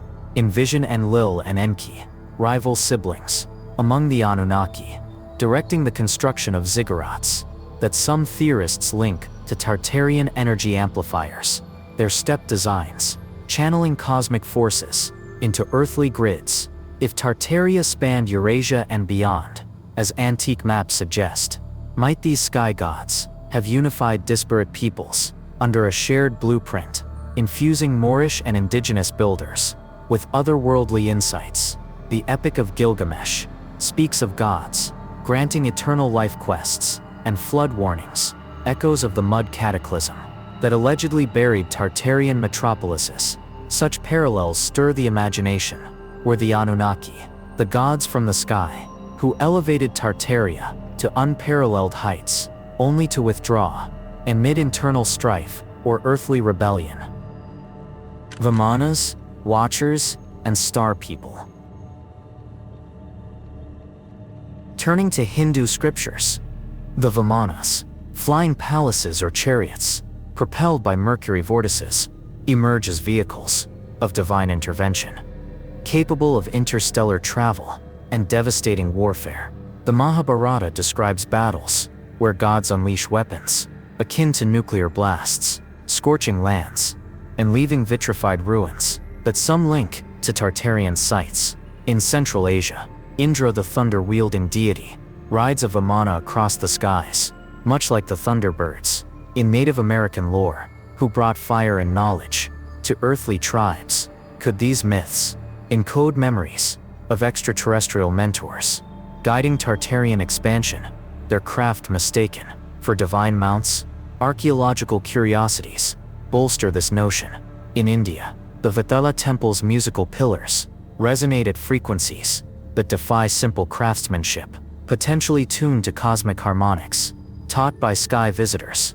Extending this to Tartaria, envision star forts as landing pads for Vimana-like vessels, their geometric precision aligning with stellar constellations to facilitate arrivals from Orion or Sirius, constellations revered in Egyptian and Dogon African traditions as homes of star beings. The Dogon people of Mali offer compelling anecdotes, their oral histories detailing visits from amphibious entities from Sirius who imparted astronomical knowledge, including the invisible companion star, Sirius B, unknown to Western science until the 19th century. These Namo, arriving in a spinning arc that descended with thunderous noise, taught agriculture, metallurgy, and architecture, skills that parallel Tartarian advancements in energy harnessing and monumental building. If Moorish lineages, as audience reflections suggest, trace back to African roots, intertwined with such visitations, Tartaria might have been a nexus where Syrian wisdom fused with earthly ingenuity. Picture nomadic Tartarian clans, descendants of these instructed peoples, erecting domes that captured stellar energies, their societies thriving under extraterrestrial patronage until a cosmic rift, perhaps a galactic war, prompted abandonment, leaving mud floods as a parting cataclysm. Biblical accounts add another dimension, with Ezekiel's vision of a wheeled throne descending from the heavens, its occupants like gleaming metal and multifaceted eyes, suggesting biomechanical craft. This Merkabah mysticism, echoed in Jewish Kabbalah, describes ascents to divine realms that some interpret as extraterrestrial abductions or contacts, linking to Tartaria. Consider the lost tribes of Israel, posited by some as migrating to Eurasian steppes, blending with Tartarian cultures under heavenly guidance. The Book of Enoch elaborates on watchers, angels who descended to teach forbidden arts like metallurgy and astrology, resulting in hybrid giants, the Nephilim, who might embody the oversized Tartarian builders of lore. Were these watchers alien geneticists, engineering a superior race to construct global wonders, only for divine or interstellar judgment to flood their creations? Flood myths worldwide, from Noah to Deucalion in Greek tales, reinforce this, portraying sky gods as both creators and destroyers. Nazca, Dyatlov, and ancient aliens. In Mesoamerica, Quetzalcoatl, the feathered serpent god, arriving from the east on a raft of snakes, taught calendar systems and pyramid construction. Before departing, on a promise of return, Aztec codices depict him as fair-skinned, bearded, contrasting indigenous features, fueling theories of extraterrestrial origins. If Native Americans, as per insights, descend from biblical tribes influenced by such beings, Tartarian outposts in the Americas could represent Quetzalcoatl's legacy, with pyramids like Teotihuacan's aligning to Pleiades stars, signaling cosmic origins. Envision Tartarian mariners, guided by these gods, traversing oceans to erect similar structures, their free energy tech derived from stellar downloads. Modern anomalies amplify this speculation. UFO sightings cluster over ancient sites, like the Nazca lines in Peru, geoglyphs visible only from above, potentially signaling extraterrestrial kin.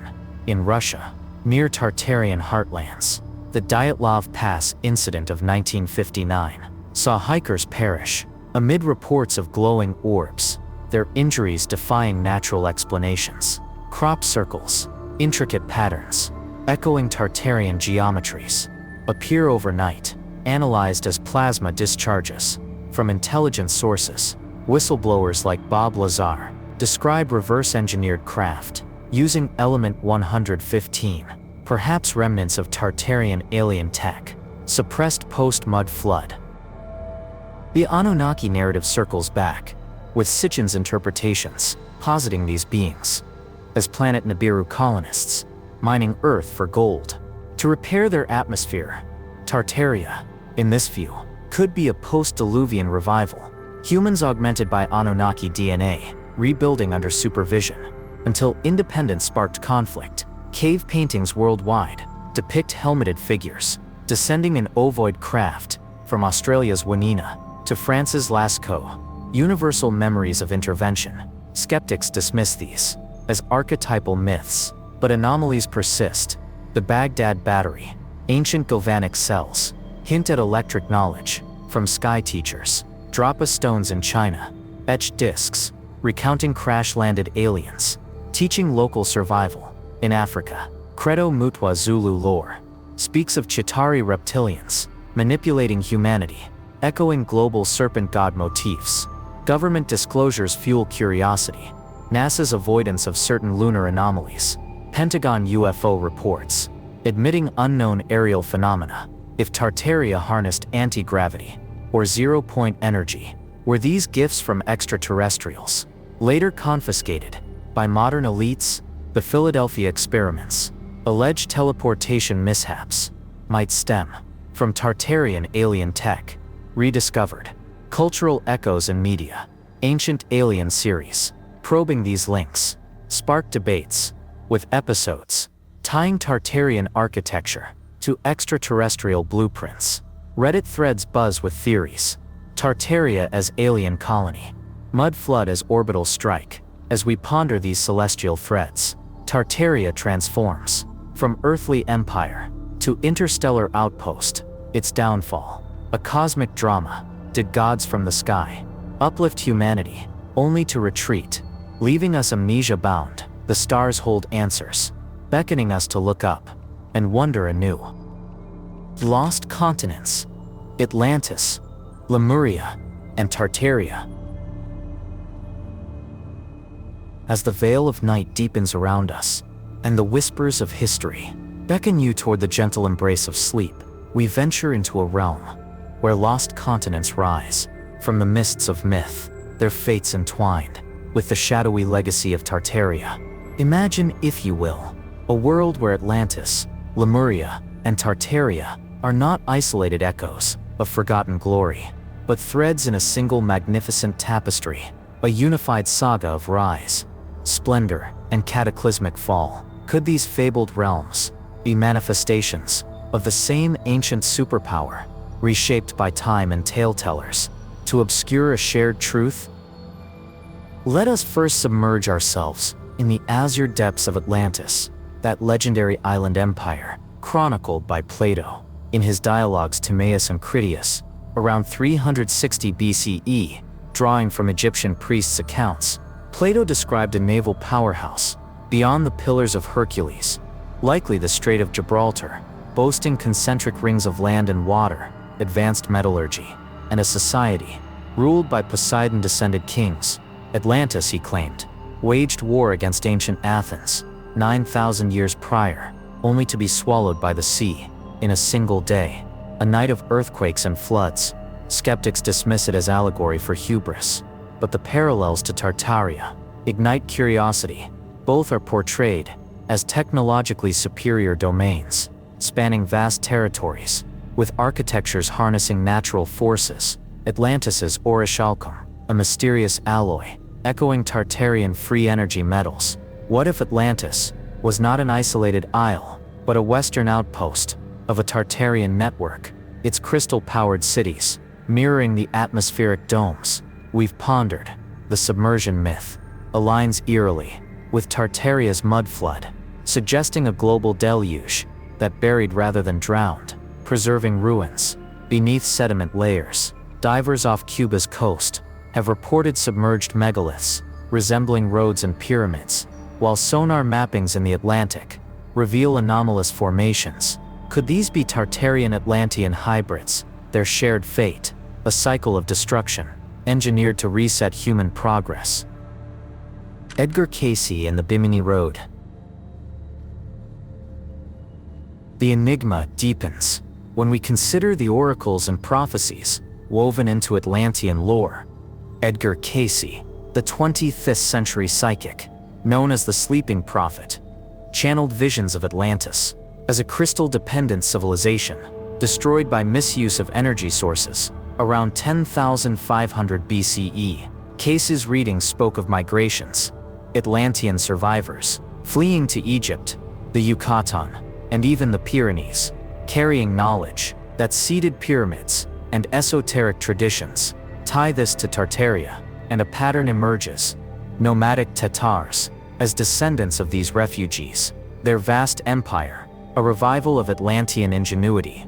Across Eurasia, Cayce mentioned a hall of records, buried under the Sphinx, containing Atlantean artifacts. If unearthed, might it reveal maps linking Atlantis to Tartarian strongholds? The Bimini Road off Florida, a submerged stone pathway, discovered in 1968, fuels this speculation.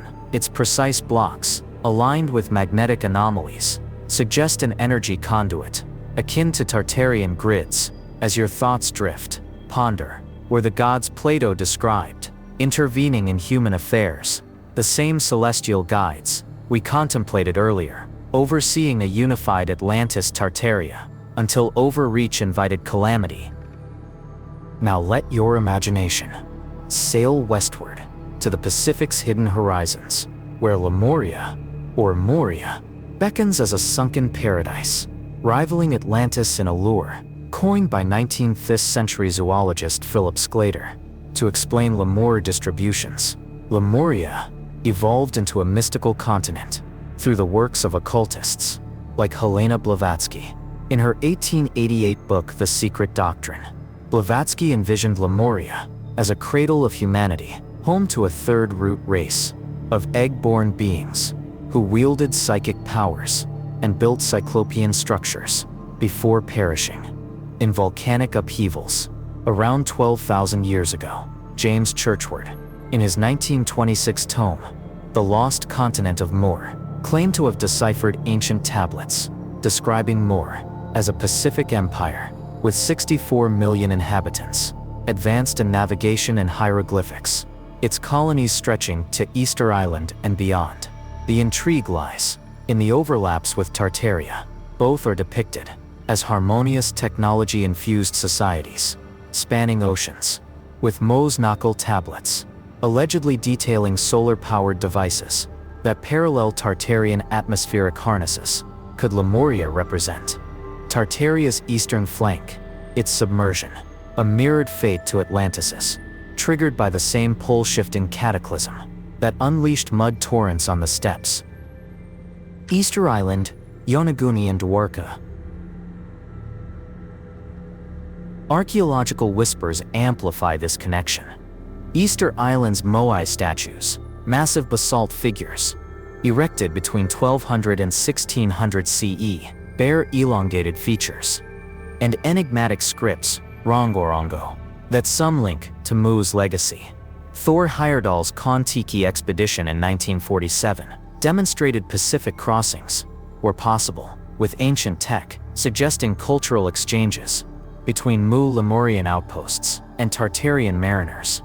Underwater ruins off Yonaguni Island, Japan, discovered in 1986, feature terraced stone formations resembling stepped pyramids, dated potentially to 10,000 years old. Pre-flood artifacts that could bridge Lemurian psychic architecture with Tartarian precision.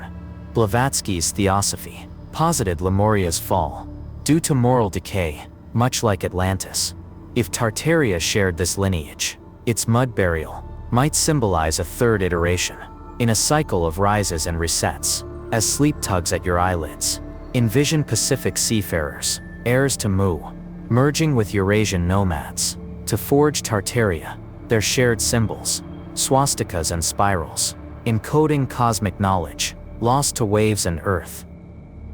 The tapestry grows richer when we interlace these with other ancient marvels, like the sunken city of Dwarka, off India's Gujarat coast, submerged around 1500 BCE, according to marine archaeology, described in the Mahabharata as Krishna's golden capital with crystal palaces and flying machines. Dwarka's ruins, rectangular blocks and artifacts, evoke Atlantean opulence, while its Vedic roots, tied to Lemurian psychic traditions, could Dwarka be a nodal point where Atlantis, Lemuria, and Tartaria converged, a trade hub for interstellar-inspired tech. Similarly, the Bolivian Puma Puncus, precision-cut andesite stones, interlocked without mortar, and dated to 1500 BCE, defy primitive tools. Magnetic anomalies there suggest energy manipulation, linking to Tartarian devices. Tiahuanaco nearby, with its Gate of the Sun, carved from single blocks, aligns with solstices, hinting at a global calendar system shared among these realms. This interconnectedness sparks theories of a pre-Diluvian world government, where Atlantis ruled the Atlantic, Lemuria the Pacific, and Tartaria, the continental bridge, united under a council of enlightened beings. The Hopi Native Americans speak of previous worlds destroyed by fire, ice, and flood, their Kashana spirits, as star people, guiding survivors, echoes of Moorish and indigenous roles. In Tartaria, the Sumerian king list records reigns, spanning thousands of years, pre-flood monarchs, with divine bloodlines, suggesting hybrid rulers overseeing this triune empire. Geological clues heighten the mystery.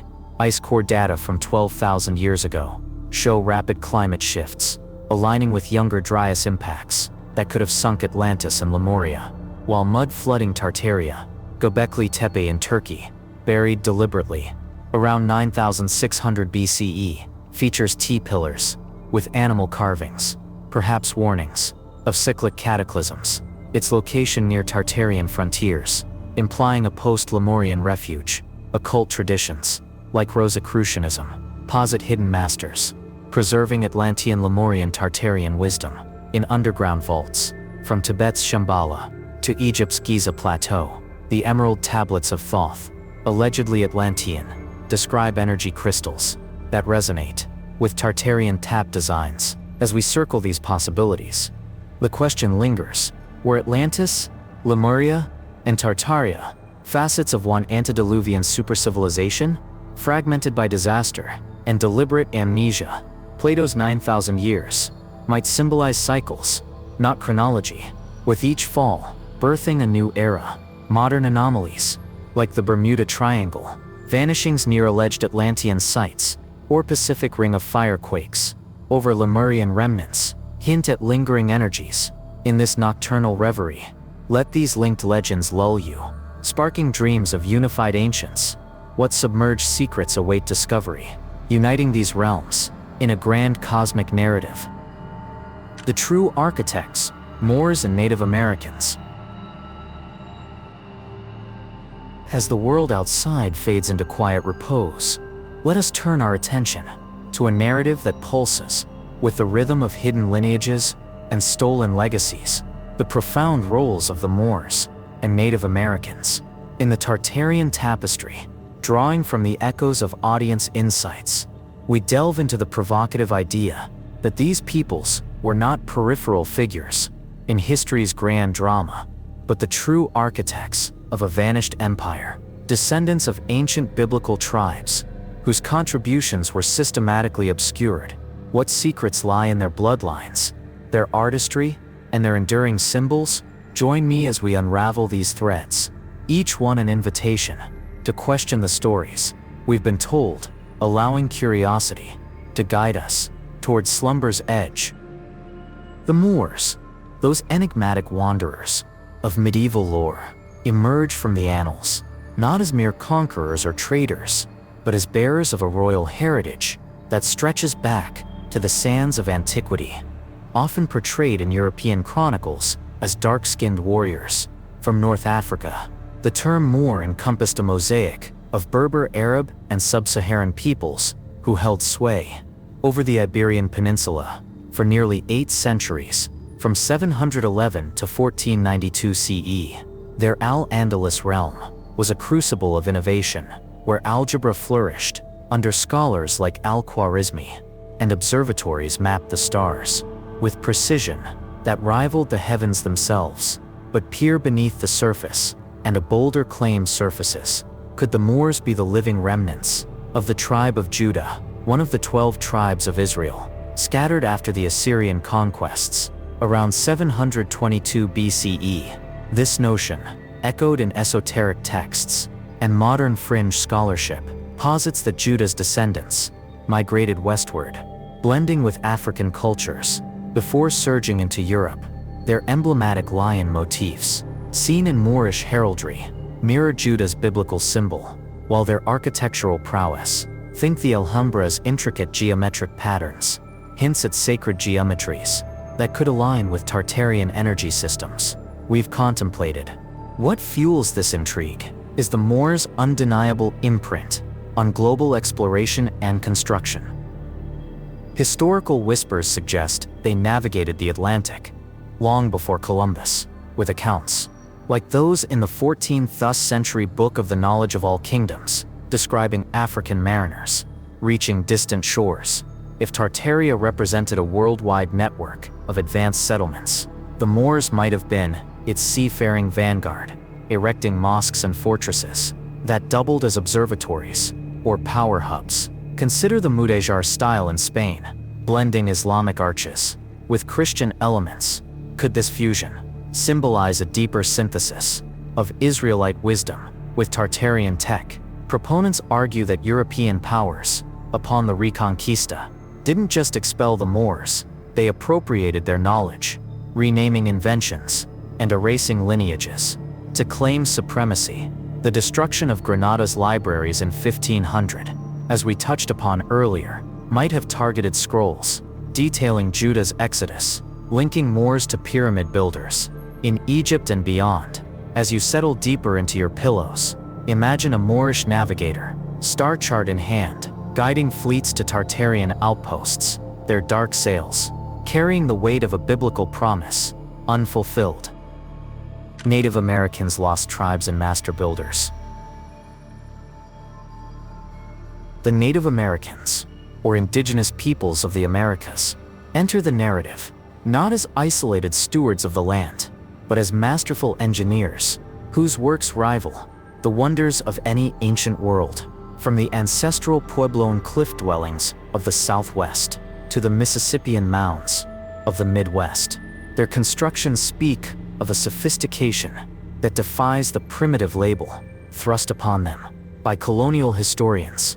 The Cahokia Mounds, near modern St. Louis, peaking around 1200 CE, formed a city larger than contemporary London, with earthen pyramids aligned to solstices, celestial calendars that echo Atlantean precision.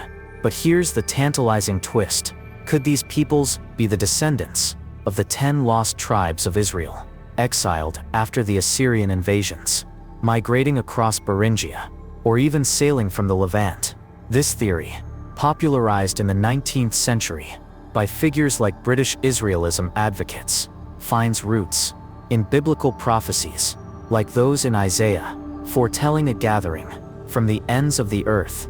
Native oral traditions, such as the Hopi's emergence myths or the Cherokee's tales of ancient Eastern origins, resonate with Israelite Exodus stories, while linguistic curiosities, like alleged Hebrew words in Algonquian languages, add layers of mystery. The construction feats of Native Americans further stoke this connection, positioning them as Tartaria's authentic builders. The Inca's Machu Picchu, with its earthquake-resistant stonework, fitted without mortar, suggests knowledge of harmonic engineering that could harness seismic energies, parallels to Tartarian resilience against cataclysms. In North America, the Serpent Mound in Ohio, a 1,000-foot effigy aligned with lunar cycles, might encode Israelite serpent symbols from Numbers, while Pueblo Bonito's underground ceremonial chambers evoke hidden Israelite sanctuaries. If Tartaria encompassed the Americas, as some antique maps imply, with Tartaria labels near Alaska, native peoples could have been. Its indigenous core, blending tribal wisdom with imported Israelite lore to erect the Grand Exposition's precursors. Colonial encounters, however, twisted this narrative. Spanish chroniclers, like Bartolomé de las Casas, noted native resemblances to Jews in customs and physiognomy, yet missions suppressed such links, burning codices that might have chronicled transoceanic migrations. As the night envelops you, picture a native shaman atop a mound, invoking stars that once guided lost tribes to these shores, their earthworks, the foundations of a Tartarian dream deferred. A unified empire, bloodlines and suppression. Now intertwine these strands. The Moors as Judah's heirs, and natives as the scattered 10 tribes, and a unified vision of Tartaria crystallizes. Audience reflections paint them as co-creators of this empire, their alliance forging pyramids, from Giza to Teotihuacan, railways spanning continents, and cultures rich in navigation and astronomy. Biblical echoes abound.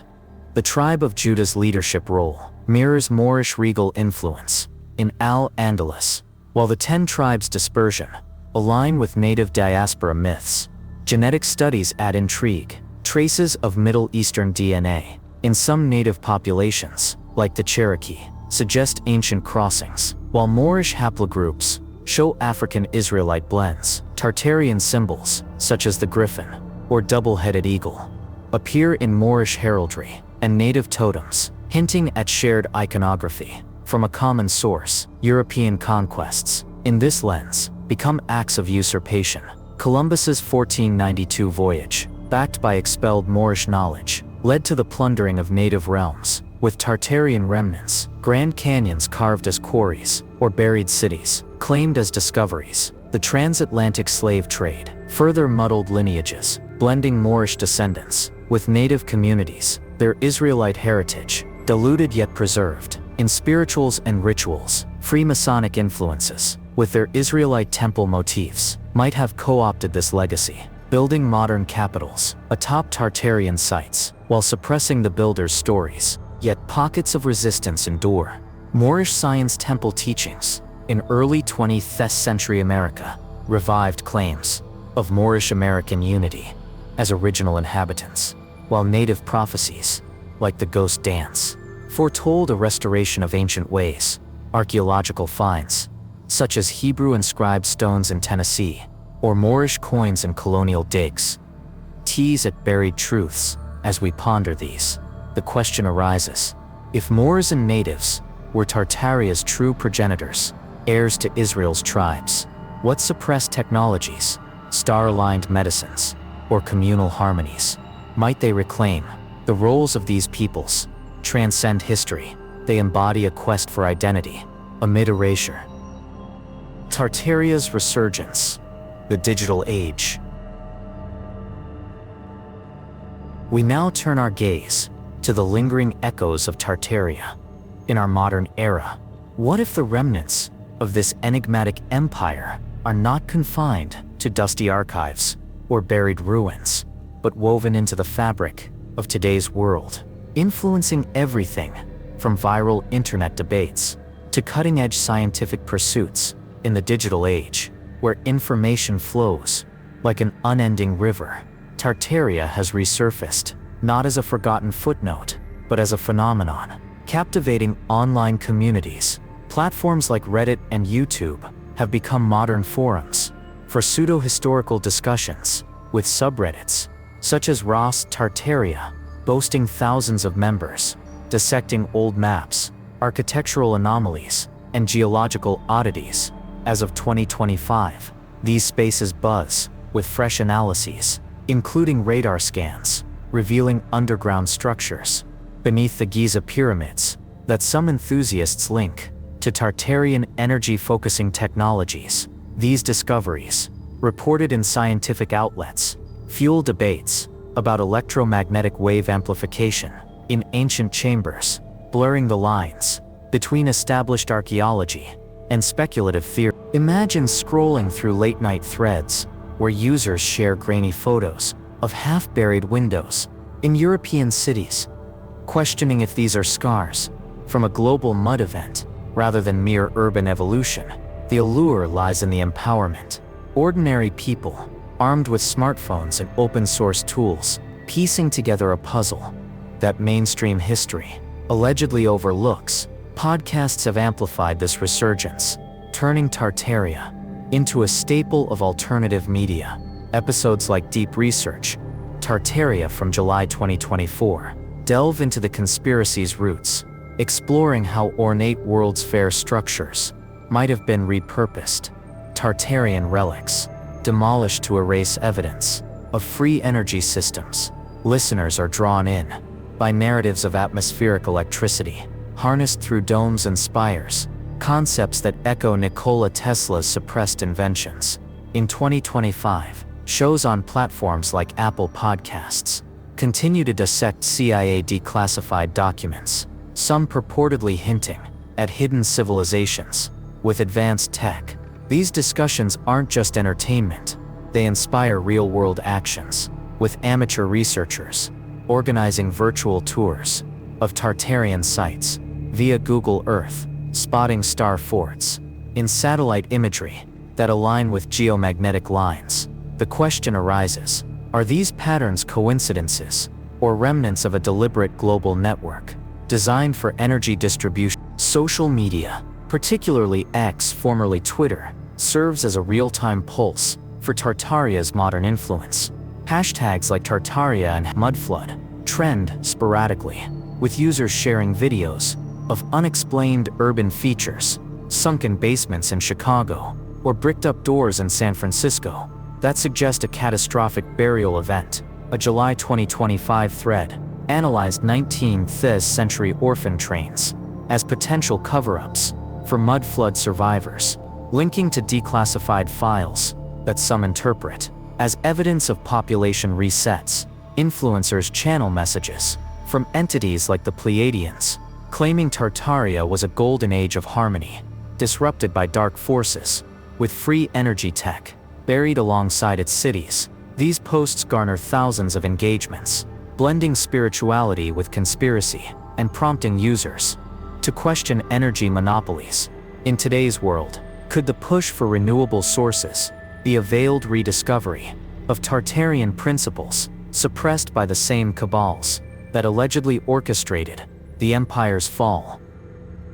Beyond the digital realm, Tartaria's legacy seeps into contemporary architecture and urban planning, subtly influencing how we build and live. Modern architects draw inspiration from neoclassical elements, domes, arches, and geometric patterns that Tartarian theorists attribute to the Lost Empire's designs. In cities like Washington, D.C., the capital's dome isn't just aesthetic. Some speculate it incorporates resonant properties for subtle energy flow, a nod to Tartarian capacitors. Recent 2025 projects in sustainable design, such as biomimetic buildings that mimic natural frequencies for well-being, echo claims of Tartarian structures tuned to heal and uplift. Conferences on sacred geometry, held in venues like the Alhambra-inspired halls, explore how these patterns could optimize modern spaces for health, much like the alleged vibrational chambers of old. The curiosity peaks with initiatives to retrofit historic buildings with smart tech, raising whispers. Are we unknowingly reviving Tartarian harmonics in our quest for eco-friendly living? The theory's impact extends to scientific frontiers, where Tartaria's purported free energy systems inspire ongoing research.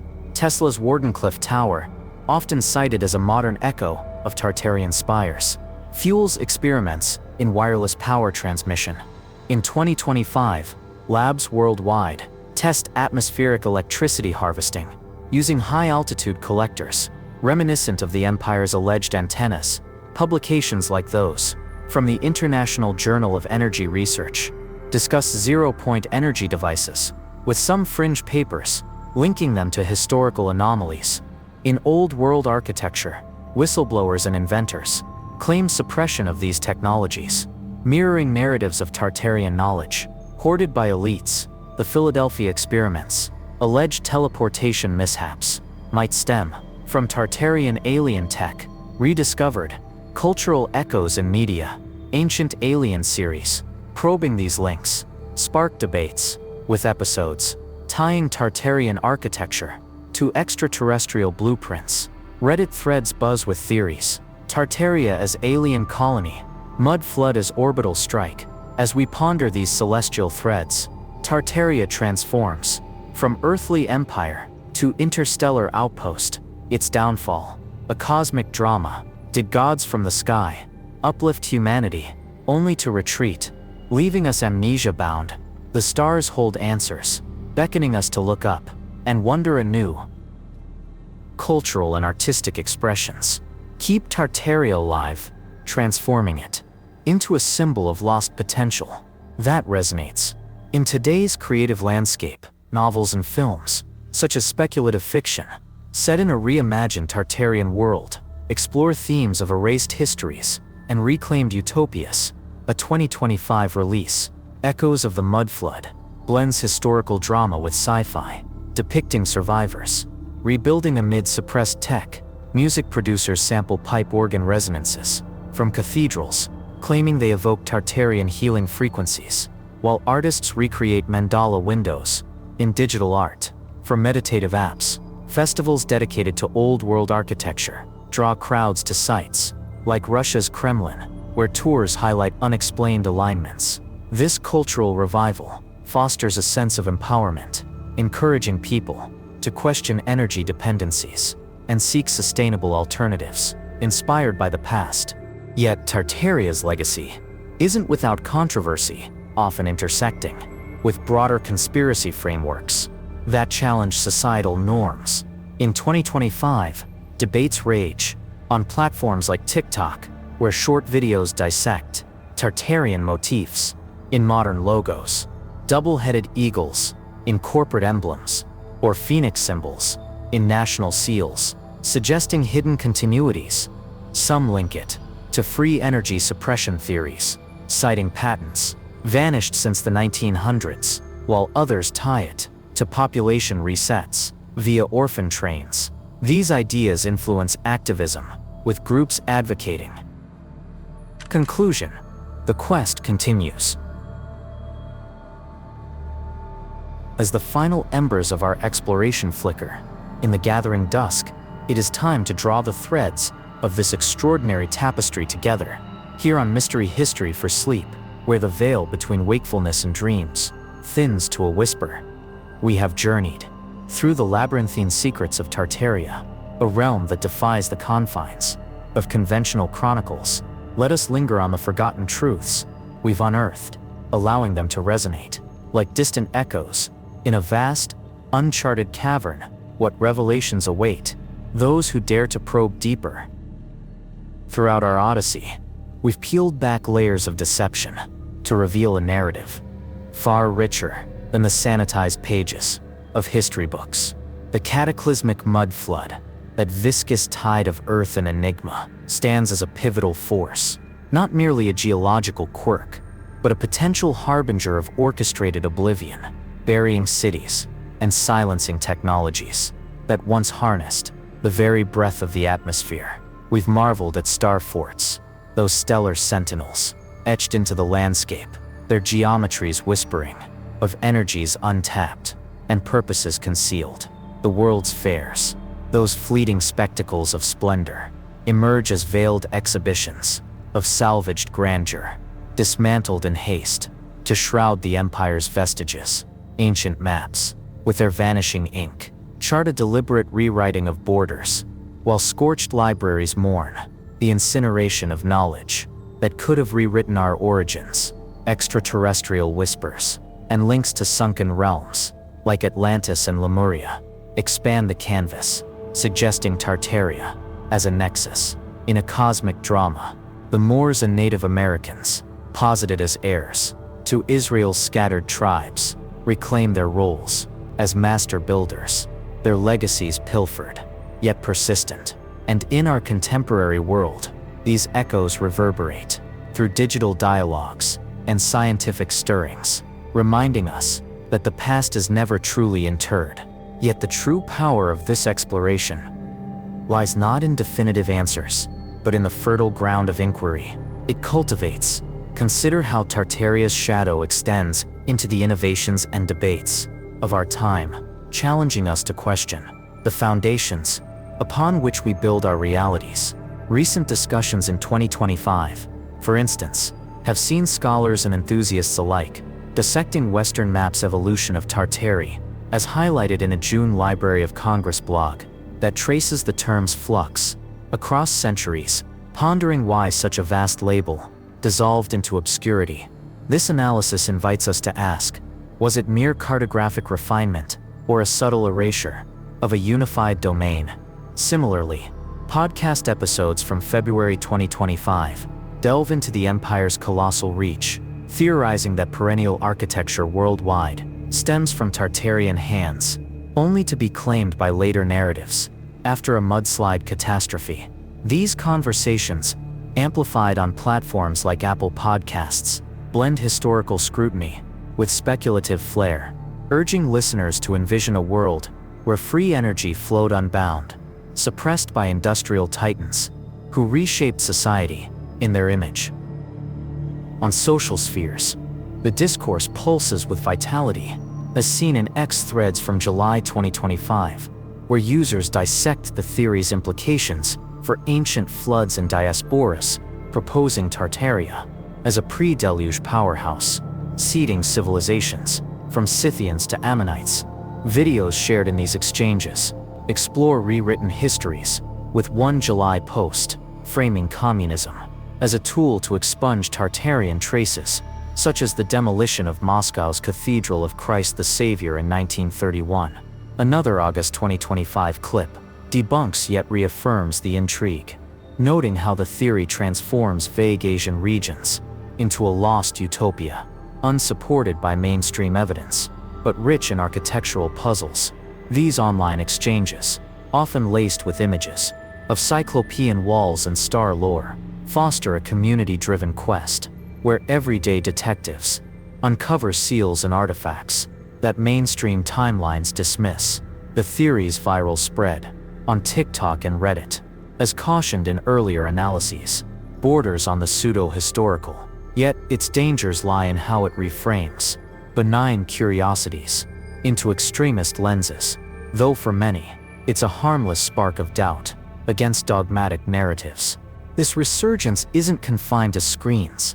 It permeates tangible pursuits, where Tartaria's ephemeral influence inspires re-evaluations of our built environment. In 2025, geophysical surveys employing ground-penetrating radar have unveiled subterranean anomalies beneath historic sites, from Eurasian steppes to American mounds, prompting whispers of buried Tartarian infrastructures. These findings, shared in academic circles, align with theories of mudflood dispersals, where survivors carried cosmic narratives to new lands, as echoed in July X posts, linking Akkadian flames to Scythian antiquity. Inventors tinkering with atmospheric electricity prototypes cite historical precedents, wondering if suppressed patents from the 1900s stem from looted Tartarian blueprints. Even in environmental activism, the empire's harmonious designs inspire calls for architecture that resonates with nature. But beyond these tangible traces, Tartaria's legacy endures as a metaphor for the human spirit's unquenchable thirst for truth. Amid obscurity, it compels us to confront the possibility that our world is built upon layers of omission, where Moors and natives, as royal and lost tribes, forged empires, only to have their stories appropriated. The extraterrestrial and ancient civilization links we've traced suggest a grander cosmic play, where interventions from the stars or sunken continents, like Lemuria, seeded a unified golden age. In this light, the mud flood becomes more than a disaster. It's a symbol of resets, a warning that cycles of erasure might recur if we remain complacent. And so, my dear companions in curiosity, I issue a heartfelt call to action. Do not let these whispers fade into the night. Embark on your own investigations, pore over antique maps. What aspect of Tartaria captivates you most? Have you encountered anomalies in your travels that echo these tales? Remember, the truth often hides in the quiet spaces between facts. It's in those spaces that discovery awaits. As our time together draws to a serene close, reflect on how Tartaria's enigma mirrors our own quests for meaning. In an uncertain world, recent 2025 explorations, such as those mapping Tartaria's flux on Western charts, remind us that history is fluid, ever open to reinterpretation. Podcasts probing its colossal scope encourage us to envision alternative paths humanity might have taken, free from the chains of scarcity, and in X dialogues, dissecting its diaspora and suppressed lore, we find a collective awakening, a reminder that questioning is the spark of progress. May these insights accompany you into dreams where the boundaries of possibility expand without limit.